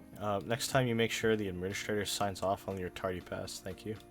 Yeah, if you could do that for me later, thanks. Okay. Well, this is going on your record. Don't get too many of those, or you're gonna have to get detention. Sure. Unpaid detention is worse than unpaid admitting. Hell yeah. Well, it's still better than paid detention. Woohoo. Don't ask me how that one works. Anyway, next game is between new player, Blaze the Demon, and sort of an old player to the Corn Draft League scene when we did a Season 0. Trees, or otherwise Forest. I don't know what his shit is in Showdown. No, just a tree. Just a tree, yeah. Yeah, okay. It's a tree 777. So, I'm just gonna fucking call him Forest, because Tree is just one of him, and it's weird. And what a forest of threats we have on our screen, huh, fellas? Oh, hell yeah. Hey! It's kind of one of the cooler teams, I think, in the division, because it has 2 of my Pokemon. Hell yeah. Okerpon Wellspring is so good, paired with a Chi-Yu. Where have I heard this before? Very original, but very, very scary. Great Firewater Grass Core. Seems familiar. Huh, we're crazy. It's almost like I've talked about roll compression or something, and oh wow, 2 Pokemon covering the core. Yeah. Also, It's there's a a- jungle it's a- bird here. There is a jungle bird. It's a Ludicolo and a Houndoom with a gang cranked up, I think. Pretty much. So let's just talk about Forest's team here. He's got a Blood Moon. Of course, the Okerpon Wellspring Chi-Yu. He's got a Glamora. He's got this thing. One of your favorite Pokemon. Yeah, I really like Toucannon. He's awesome. And Dragonite. You know, I think overall, really kind of mid-speed offense and also extreme speed. You know, I kind of like this team quite a bit. Yeah, this is a really scary, kind of balanced, like, not quite like. I mean, it is more on the HO angle, but it's just a balanced speed offense. I'm not really sure what Toucannon does. Like, I'm not that familiar with its moves. I don't but think yeah, a everything lot else of on us know here what is- Toucannon does, but it's gonna be True. cool. Yeah, everything else on here is very threatening. Obviously, good hazard setter, and then you just go to town with these big hitters in the back. So Yeah, absolutely. Can play just that kind of just hammer anvil kind of game plan of just you set it up and just like swinging. And I think looking at Blaze the Demon's team, he's also this is also not a team to pass off on. He's got Iron Boulder and Iron Crown, both of which I think are really great threat pieces. He's backed them up with a Cerulege, a Grimmsnarl, a Tornadus, and Cincino. Cincino, which one of the things I really like because it gets Skill Link and now Technician. And with Loaded Die, you can just go Technician boosting, like Technician boosted Loaded Die like Tail Slap Bullet Seed. And then you also now have, I think it gets Tidy Up this gen, which is awesome. yeah, it does get tidy up. So you clear hazards, and then you Dragon Dance for yourself, and then you kill someone.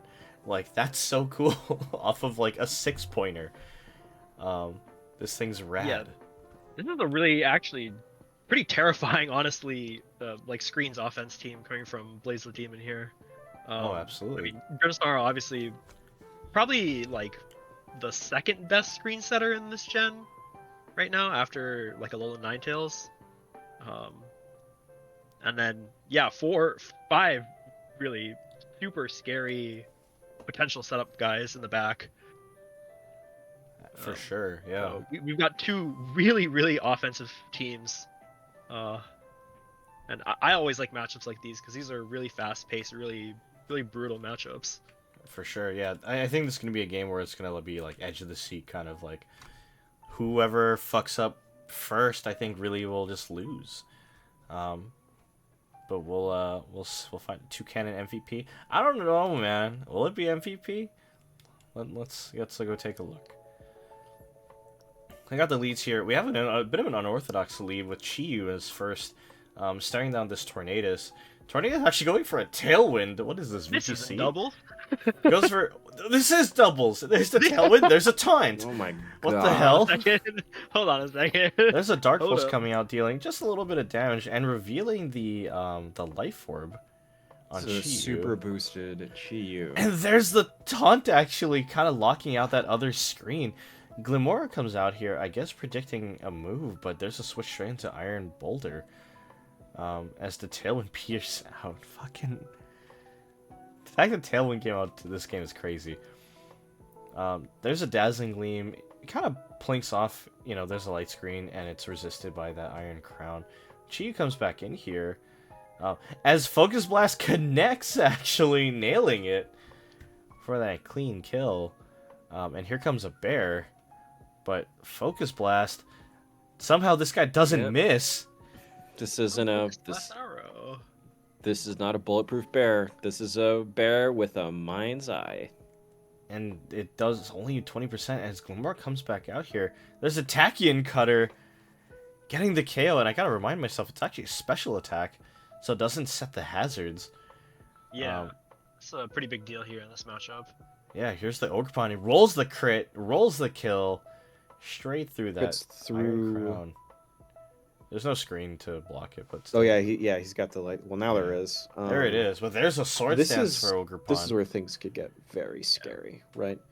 And there's a parting shot Parting- actually from Group. This is doubles. The fuck?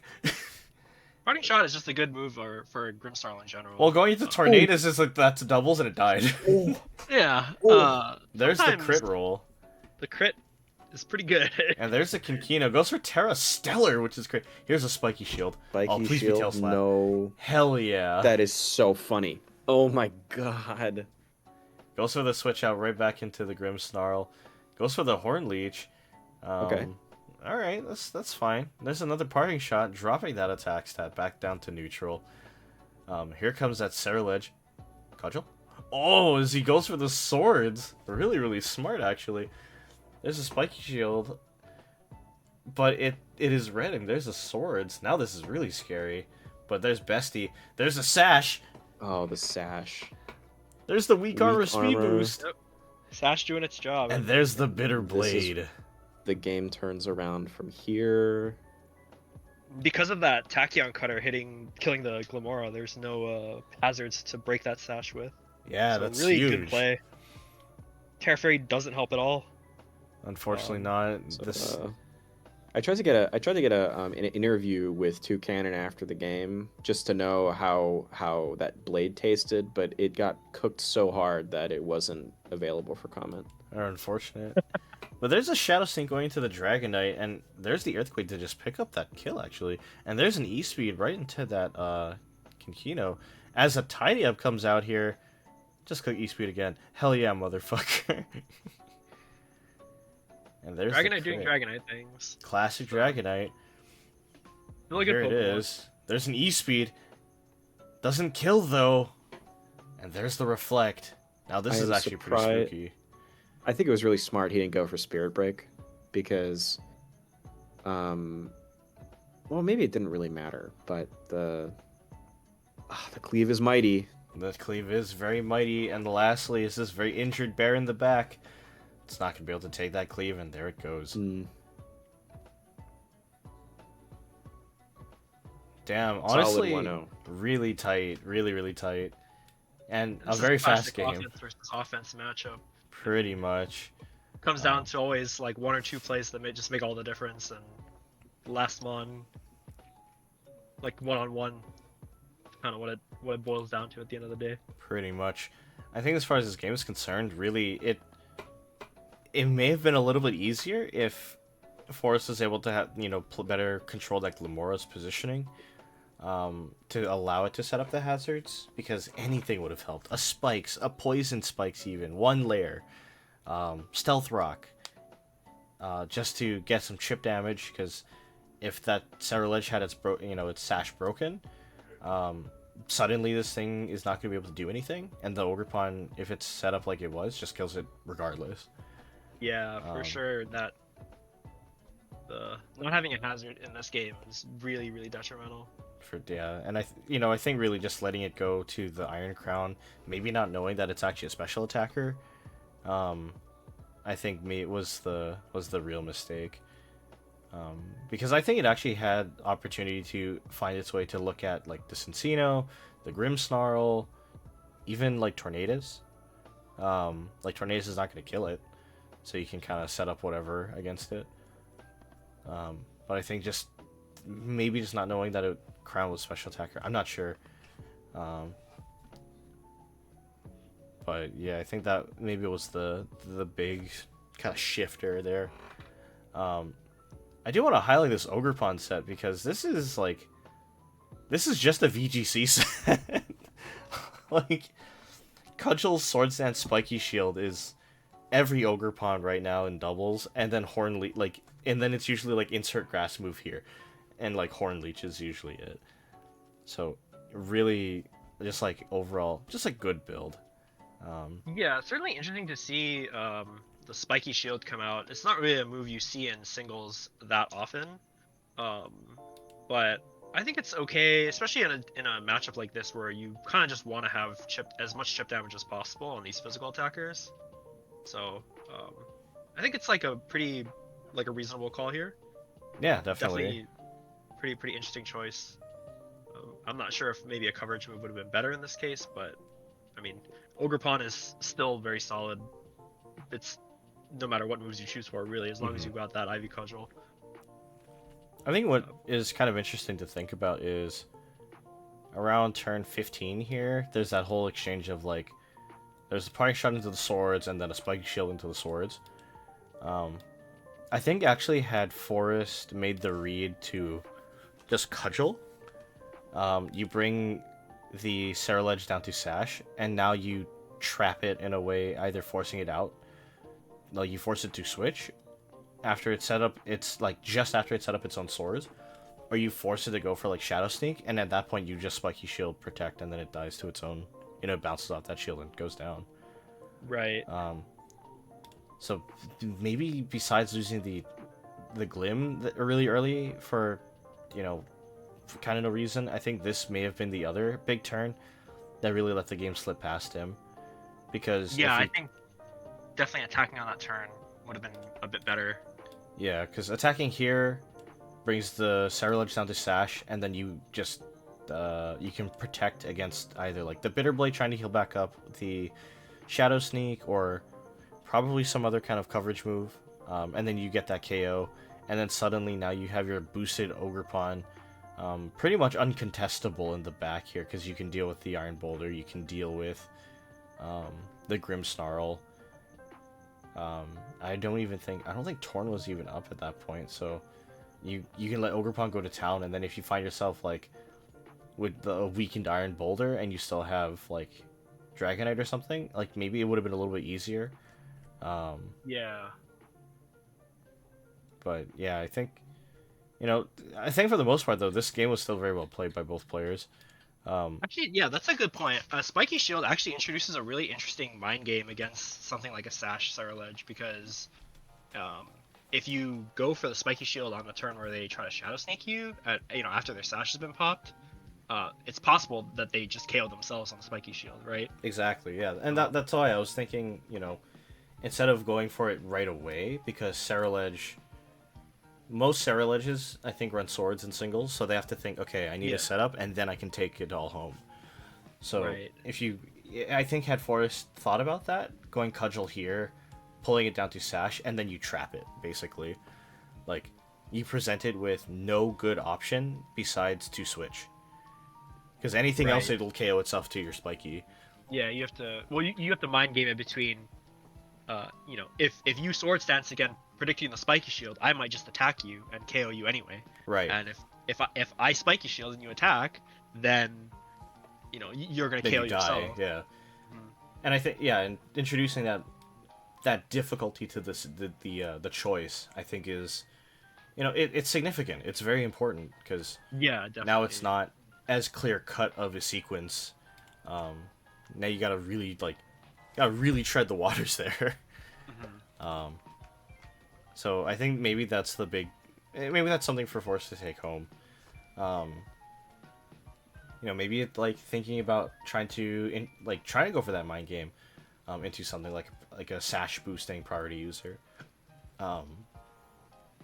Could be important for future games. Like, I know there's an Armor Rouge floating around that maybe if he fights that could do the same thing.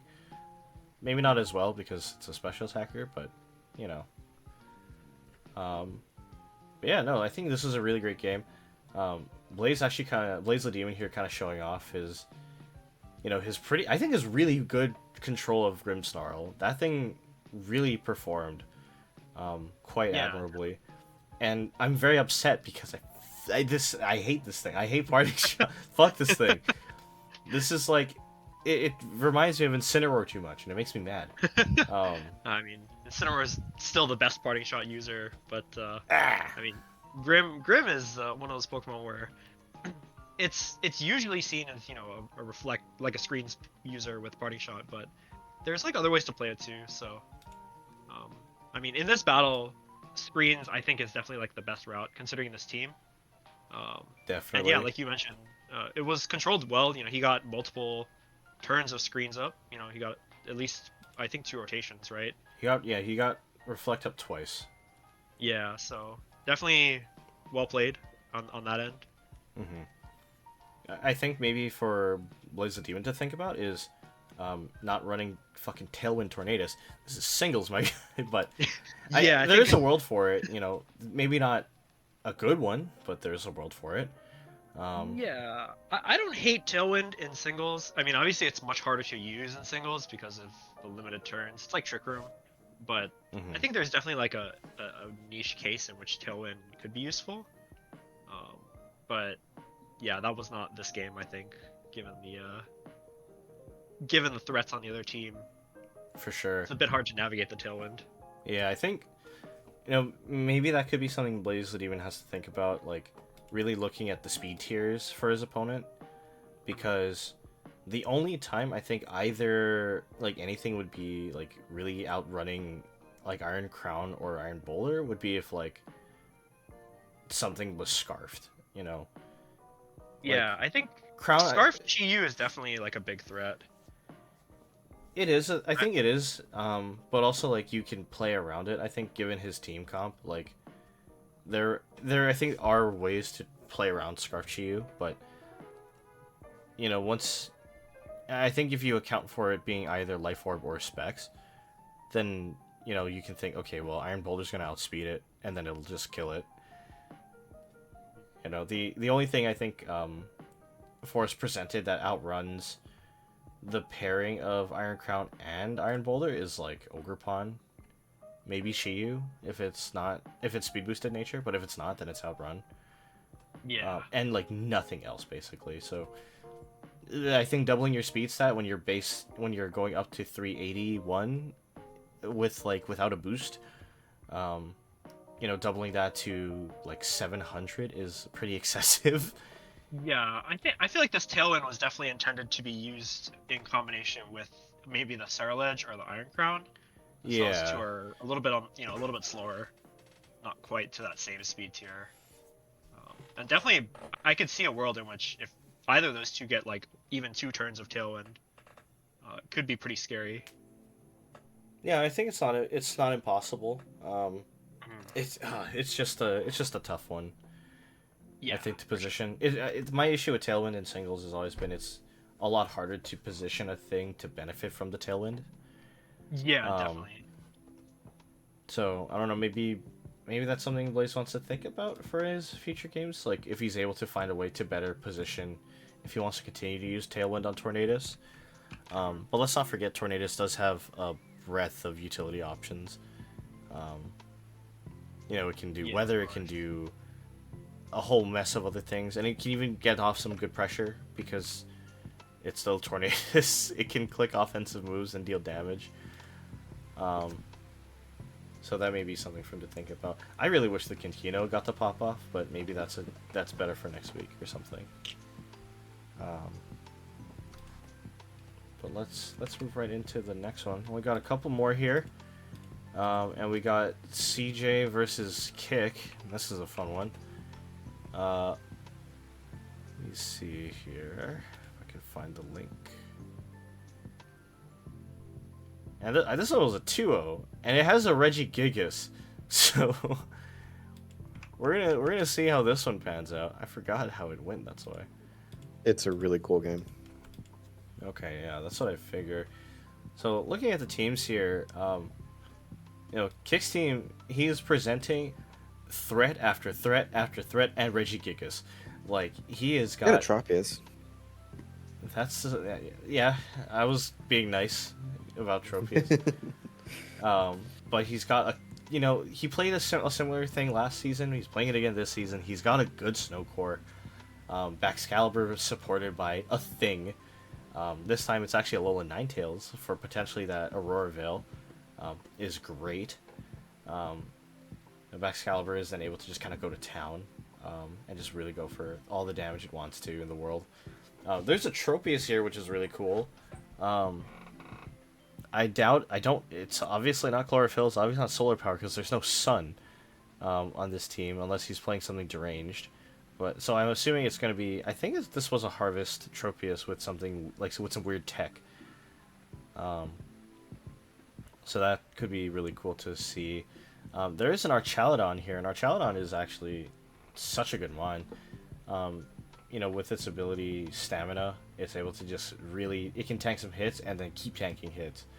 And of course, it has a whole list of moves it can click, be it special or physical, so it'll be interesting to see how that goes. I'm going to skip this one, but we're going to talk about the Slitherwing. Slitherwing is really cool, a mon that didn't get played last season. I don't super know what it does. I feel like it's just kind of an offensive bug, right? It clicks Close Combat and some kind of bug stab. Yeah, it's got First Impression, it's fighting type moves, it's fire type moves. Okay, yeah, because it's still a Volcarona variant. But it's got a few different uses. I mean, obviously it doesn't have the same utility potential as Volcarona because it's a Paradox mon, so it's only got that process ability. But you have options to play it offensively, like Mox mentioned with First Impression and CC. But you've also got the defensive angle because it does have Will-O-Wisp, it does have Morning Sun. That's not bad actually. Yeah, that's pretty good. And it does have bulk up as well, so you can play like a defensive bulk up variant, or even just like utility with like Wisp U-turn kind of thing. So yeah, there's a few different angles for this guy. Also has Whirlwind. I don't know if that's ever relevant in this battle, but it is an option. Huh. Okay. Yeah. Kind of weird, but sure, why not? And I skipped it, but here we go. That's a goddamn Regigigas. Yeah. That is a Gigas. What does it do? Nothing for 5 turns, but after that it could win the game. I don't remember if it came out this game or not, but I think this is like the people Pokemon for Kick's team. Like I think the fans want Regigigas to work, because it would be pretty awesome if it did. And we'll look at Siege's team here. It's got a lot of things that I kind of like, and also Haxorus. So he's got Pheasantipity. We talked about it earlier when we mentioned the Loyal 3. Fez being really, really good actually, and getting obviously access to the trio's signature ability. Toxic Chain is great, but also it does get Technician. And it's got a lot of actually good moves that'll benefit. Like, it actually gets Dual Wing Beat as a coverage move. So you can kind of just get a lot more damage than you may otherwise think coming off of it. There's a... Hell yeah, motherfucker. There's a Dunsparce. I love this thing. My favorite normal type. Maybe one of my favorite things in the game. Dunsparce is really bulky with a Violite. It gets like an ocean of support moves. It gets an ocean of its own setup or offensive moves. It does whatever it wants. It's small. It's cute. It's like, I want a plush of this, but like life size. Like, Dunsparce is just awesome. Yeah, we talked about this in the stream when we went over the Unova Division games, right? Yeah. like it's just one of those really versatile mons that can kind of do anything you need it to. Obviously, it's not going to be like very fast, but as long as you don't need it to be very fast, it can do basically anything. Oh So, yeah, it can anchor you defensively. It can be like a slow setup sweeper sometimes. yeah. Um, it can also play stall. Like, I love this guy. He's awesome. Moving along here, there's just a Haxorus. Offensive. It's a good guy. Hits pretty hard, kinda. Yeah, I mean, it's still pretty strong. I mean, it's maybe not like as oppressive as it was in the past, but it's still got 147 base attack. It's still like decently fast, 97 I believe speed. Yes, yeah, because I remember it's like slightly outrun by like base Garchomp or something. And it's still got Mold Breaker, so Yeah, I so mean, it'll get some damage down for sure. Like, it'll punch Yeah. a hole through something if you really need it to. still a very good wall breaker. Actually does have a couple things that other dragon types don't get. Notably first impression for some reason. What? Why? Huh? Yeah, I'm not sure why it has first impression. Okay, that's a but bit weird. Yeah, it does. And also just has the like some other coverage like poison jab, and like Iron Head, Iron Tail kind of things. Yeah, it's actually got decent coverage. Yeah, obviously you can still run it with like Sword Stance, Scale Shot. That's still a very scary set. But even just raw damage wise, it's pretty good. So yeah, I'm excited to see it. I maybe like I'll go see- Haxorus. Ow, fuck. My desk. I like Haxorus, so I'm interested to see what it's gonna do in this season. Yeah, he's a good guy. Yeah. I forget if he was good this game, but we'll find out. Hey, look, it's the cinnamon guy from the Apple Jacks commercial. It's Goldengo. I'm not going to talk about this thing very much. Yeah, we don't have to it's, talk It's about this Goldengo. It's Cresselia. I played doubles. This does one. I'm just kidding. It's It clicks It's trick or Cresselia. it dies. I don't know. I'm not just great. kidding. It's fine. It's fine. It's got sauce. It can Cresselia in calm singles mind. is interesting, yeah. It's got like a lot of utility options, and still like decent offensive potential. But I don't. Yeah, I don't. I'm not a big Cresselia guy. That's just me, though. You don't like your chalk teams? No, absolutely fucking not. I've watched enough false swipe gaming videos to know chalk is cancer. Next season, completely I'm fell drafting off. chalk. I swear to God, The K is gonna have to be something other than Kangaskhan, though. a Kingdra. I don't know. Kingdra, ooh. That's Ooh. that's not bad. Hold up, we'll talk Ghost about that type after. curse with a K. Curse, Conrad Curse, Night Lords. Conrad Okay. Curse. Oh. Someone call Cole. All right, and last but not least, this is a returning favorite of Siege's. I know for sure. It's Messi. I mean Cinderace. It's basically any Protean thing. You get a stab move, you get a couple coverage moves, and it has core chains for hazard control, which is awesome. And particularly this week, it has the potential to steal a screen. I don't know if it does, but we'll just get into the game here. All right, and here are the leads here. Got Haxor staring down an office building. There's holy shit. Okay, right off the rip, there's a close combat, bringing this down to 20%, but it lives because it's obese, and it actually gets the crit KO off the Dragon Tail Jesus. at -1. That's a wild crit on turn 1. That is insane. Talk about a way to start a game. And here comes Rickroll, and it goes for the high jump kick, gets that KO, and thankfully didn't miss. Otherwise, I think this was dead. He did not keep going and crashed. No. Thank God. Mothra comes in, Slytherin comes in, and there's a switch out bringing in the Fez to, I guess, soak that burn. So, weird click, potentially from Kick, but actually it worked out here okay. And there's the Air Cutter rolling the poison, doing the decent whirlwind I damage, talked and there is the Whirlwind, bringing out Messi again. As it goes for Acrobatics, still holding its item, but it gets the KO because it's quad weakened. This actually has an attack set that functions. And I here's wonder if this is itemless Cinderace. it could be actually. Well, here's Yeah. here's Maybe, a no, it's definitely not. Never Tropius, mind. and it goes to Not. curse, and I it love harvests it. an Agua berry. It should be known that Ghost type Curse is like my favorite team archetype in all of Pokemon, and seeing that off of one of genuinely my favorite Pokemon, Tropius, made me so fucking happy. This turn doesn't make me happy though. Yeah, God this damn is a it. nothing burger. I love Goldengo so much. I drafted it last season. It's just so good. It's absurd. I hate this thing. But here it's not looking so hot for kick, and even through the screen, you're still quite weak to those coins making it rain. But there is still a Baxcalibur, and if there's a Bax, there's a if there's a will, there's a way, and there's a Baxcalibur in the way. Here's the Power Gem. I don't know why that was clicked, but it doesn't do very much behind that screen, and at -1. And there's the Dragon Dance, and this may be the Death Knell, but Icicle Spear isn't doing as Not much gonna KO. damage. It won't kill. Yeah. So Goldengo does have a Here's the chance Let's here. Make it rain KO.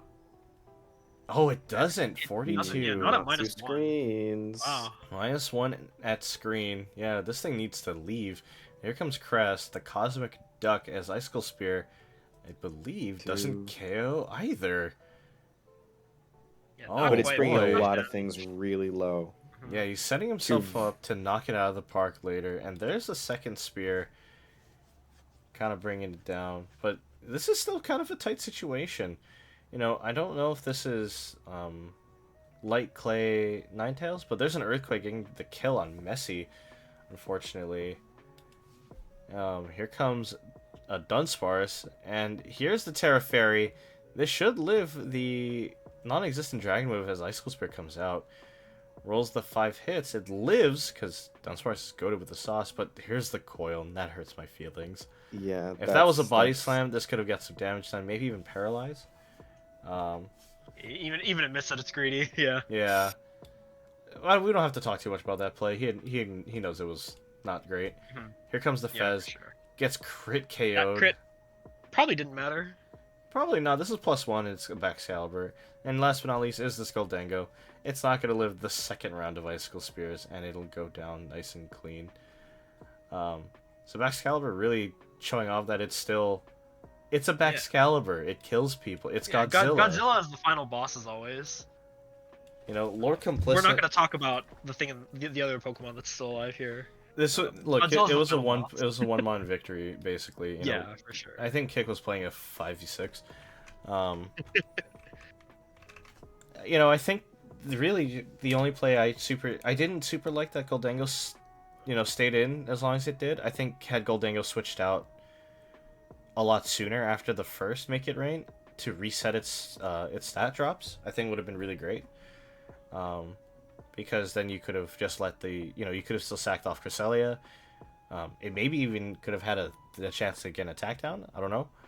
I think in that situation, you have to expect that this Baxcalibur is going to go for a setup move on the first turn that it comes out.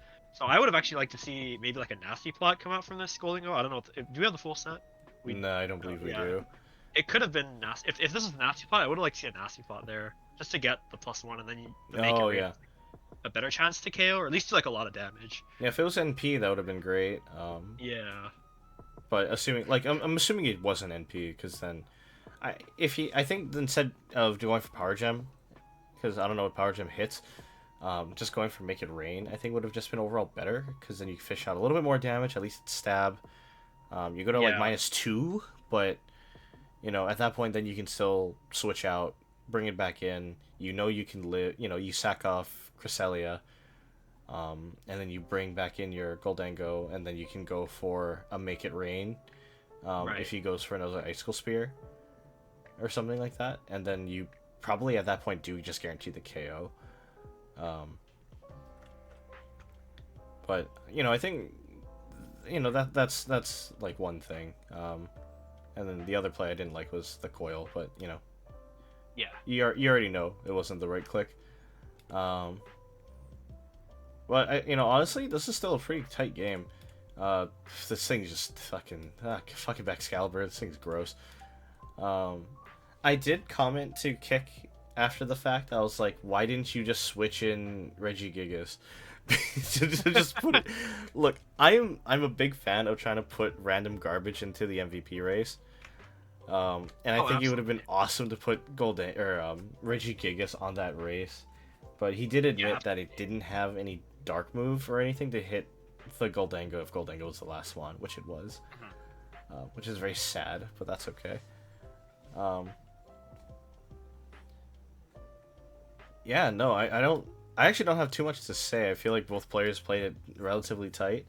I knew both of them were having a lot of fun with it, kind of flexing their muscles a little bit with some weirder builds or things that you may not normally see. Ghost type Curse Tropies is insane. Yeah.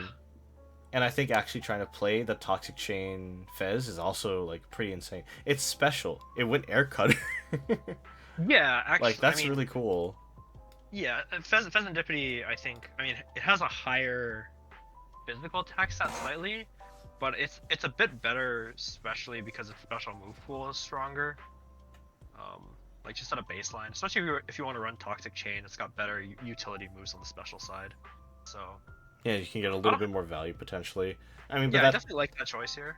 Yeah, I mean, it kind of shows that Fez is like, adds to its complexity and its flexibility, which is great. Yeah, it's a very flexible Pokemon. Makes it a little bit more appealing, and something I won't draft next season still.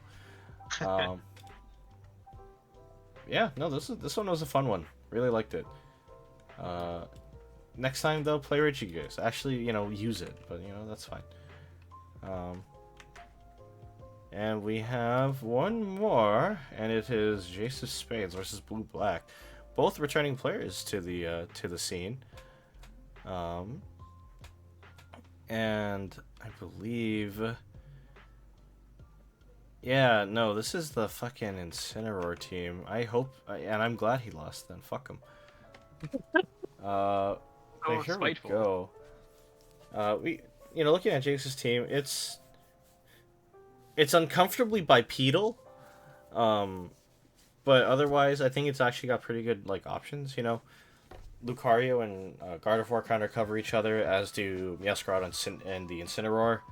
And then, of course, there is also that Hisuian Gudra to also provide another, that completes that Steel Dragon Fairy kind of core, with even just 2 Pokemon. But I think running the Lucario is also still really good. And then there's also a Blissey. Just as I assume a special anchor. And actually it looks pretty good this time because there are a number of special attackers, there's 4. So actually Blissey does look pretty decent here. And then taking a quick look at Blue Black's team, he's got a great Tusk. I mean, it's a great Tusk. It's really good. It's really offensive. Also still pretty utility, because it is a really great spinner, maybe one of the best. Yeah, I think definitely top 3 spinners, debatably top 1. I could see it being top 1. If Glysaur could spin, that'd be better. Okay. We got, there's a Galarian Slowking here, pairing really nicely as the potentially the Snow Setter for this Iron Bundle. And Iron Bundle didn't see any play last season, and now we have 2 people running it, and it went to town last with the other division. We'll see if it does work this time. Kind of the weird pick for Blue Black is this Appleton, because I don't like this thing very much. I ran it in my story playthrough of Shield, and it was pretty mid, but Grass Dragon's not a bad typing. It's kind of cool to see. I don't think it pairs super well, knowing that at least this week, given that there's a Gardevoir, but we'll see if it does work.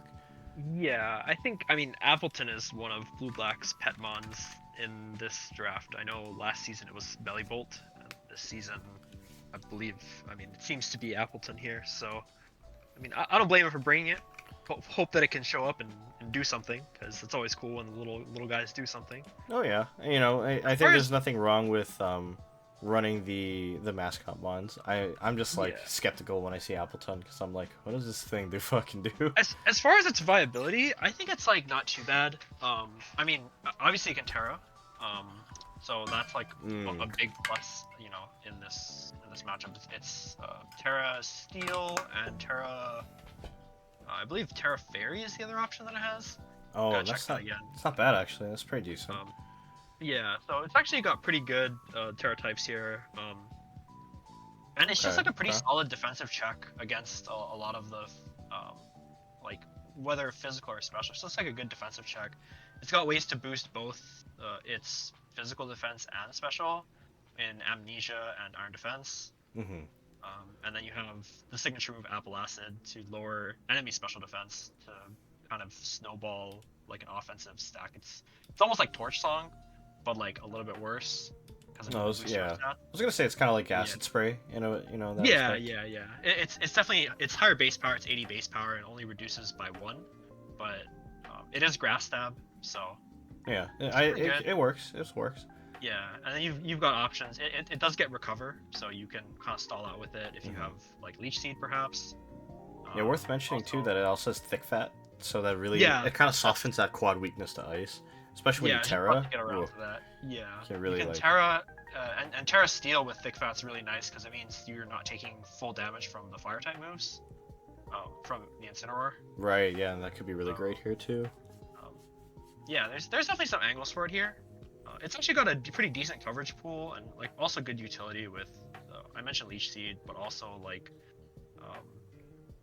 Dragon Tail, things like that. So I could definitely see it putting in some work, but we'll have to see how it's used here. For sure. Actually, I think with like acid spray in mind, or the apple acid, that actually pairs like really nice with actually the last two things being Tornadus, Therian, and Heatran. Yeah. Dropping special defense stats is really nice because you have these horrific special attackers in the back. Yeah. Pretty much this whole team is scary special attackers and also Great Tusk. So, Yeah. it kind maybe it does work. Maybe it could actually like get off some sauce. Not even gonna really talk about Tornadus Therian or Heatran. Heatran it's a fucking Heatran. Like this thing is just really consistent. A historically good OU mon. And even now after the even post introduction of fairies, it's like still incredible. Potentially even better because it now has another thing it can hit really well. And Tornadus Therian being just a good special attacker that actually has regenerators, so it with the right setup and maybe giving it boots, this weird bird genie can actually get a lot more longevity and a lot more pressure than you might otherwise think.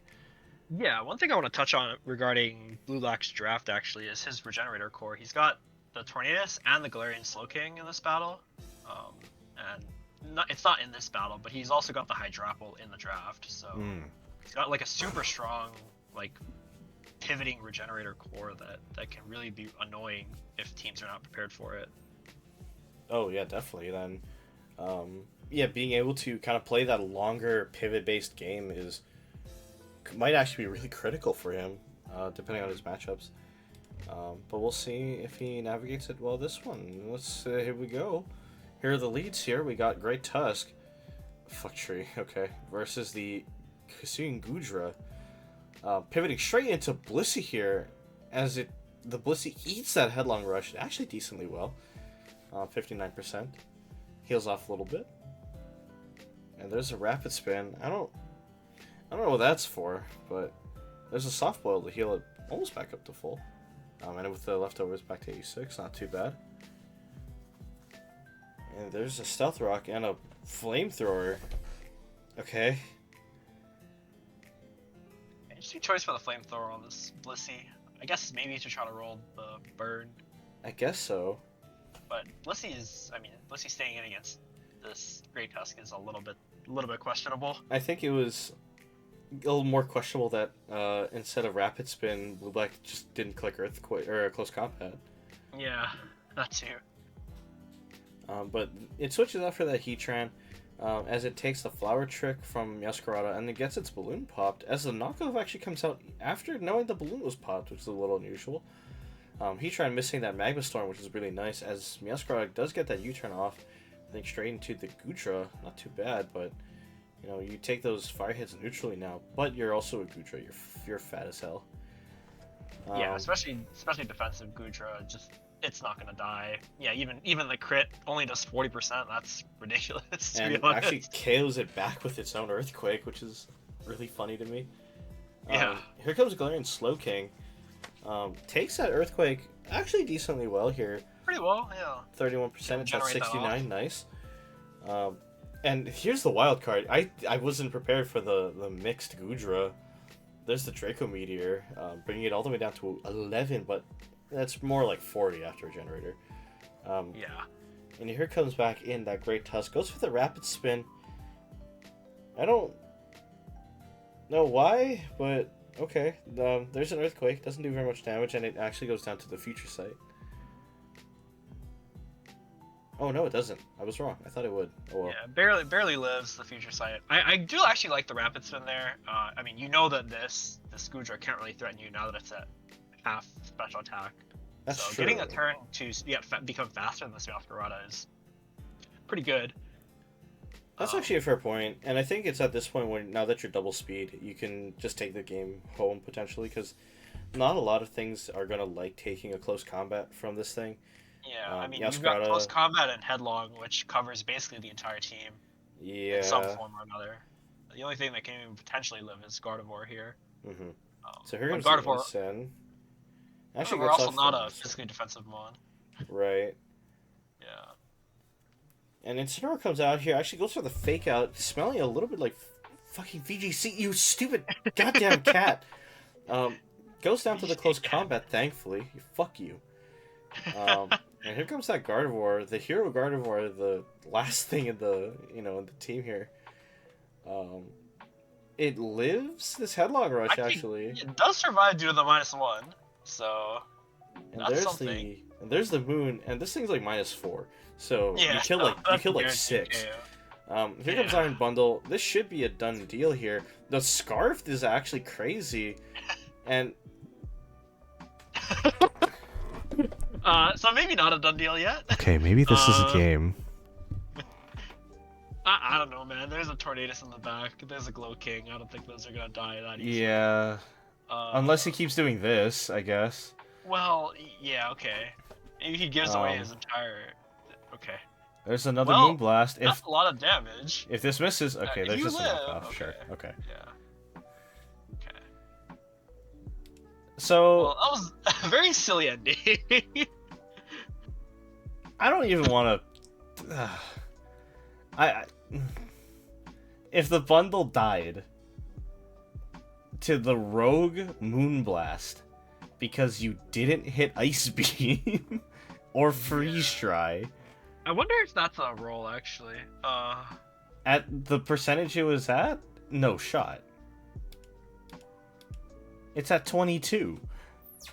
No, I mean, I wonder if it's a roll to KO the Iron Bundle is what I'm saying here. Oh, maybe. Max special attack. It actually was. I'm so mad. So there is a world in which this Iron Bundle gets KO'd. I don't think it ultimately would have mattered because the Tornadus could have tanked the 2 hits and we get the same end result anyway. But well, fact of the matter is, like, it could have been Iron Bundle comes in, gets 1 shot. This Appleton comes and gets 1 shot, and then you still end, and then you just worsen differential by 2 points for no reason. Yeah. Yeah, I'm a little bit upset. I'm looking at the numbers right now. This Moonblast was actually a roll to KO on both the Appleton and the Iron Bundle, so there is definitely a world where this could have been a 2-0 game. I'm very mad about that. That's really fucking stupid. But yeah, it didn't come down to that. I mean, at least for better or worse, it didn't come down to that. The fact that there was no punishment for that, it hurts my feelings. But I guess my critique then for Blue Black is, what the fuck, man? Don't click Hydro Pump when you there's no need to take unnecessary risks when you don't need to, unless you're trying to be really funny. But I don't think clicking Hydro Pump is funny. I think that's wrong. and maybe it's the higher power move, sure, but also like an Ice Beam is perfectly fine. Yeah, When your target is 20%. yeah. Sometimes picking the move that can't miss is better than picking the move with higher power. Yeah. So, I think that's today's lesson. I think so for this game. I think for Jace, potentially, considering maybe I don't know if a better core is the right word, but I think there were maybe some positional choices that could have been done differently, like that early game leaving Blissey in for so long, into a physical attacker is like really questionable. But at the same time, there's not a lot that really wants to deal with that Great Tusk. Yeah, that's like I think that's maybe a team comp issue here. There's like Yeah. not a good check to that Great Tusk.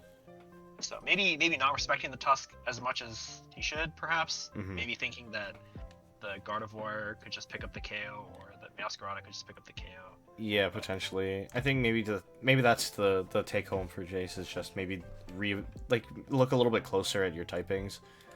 Yeah. Making sure that you're able to cover, offensively and defensively the types you need to. Because I think offensively his team is pretty good, but defensively it's like really rough.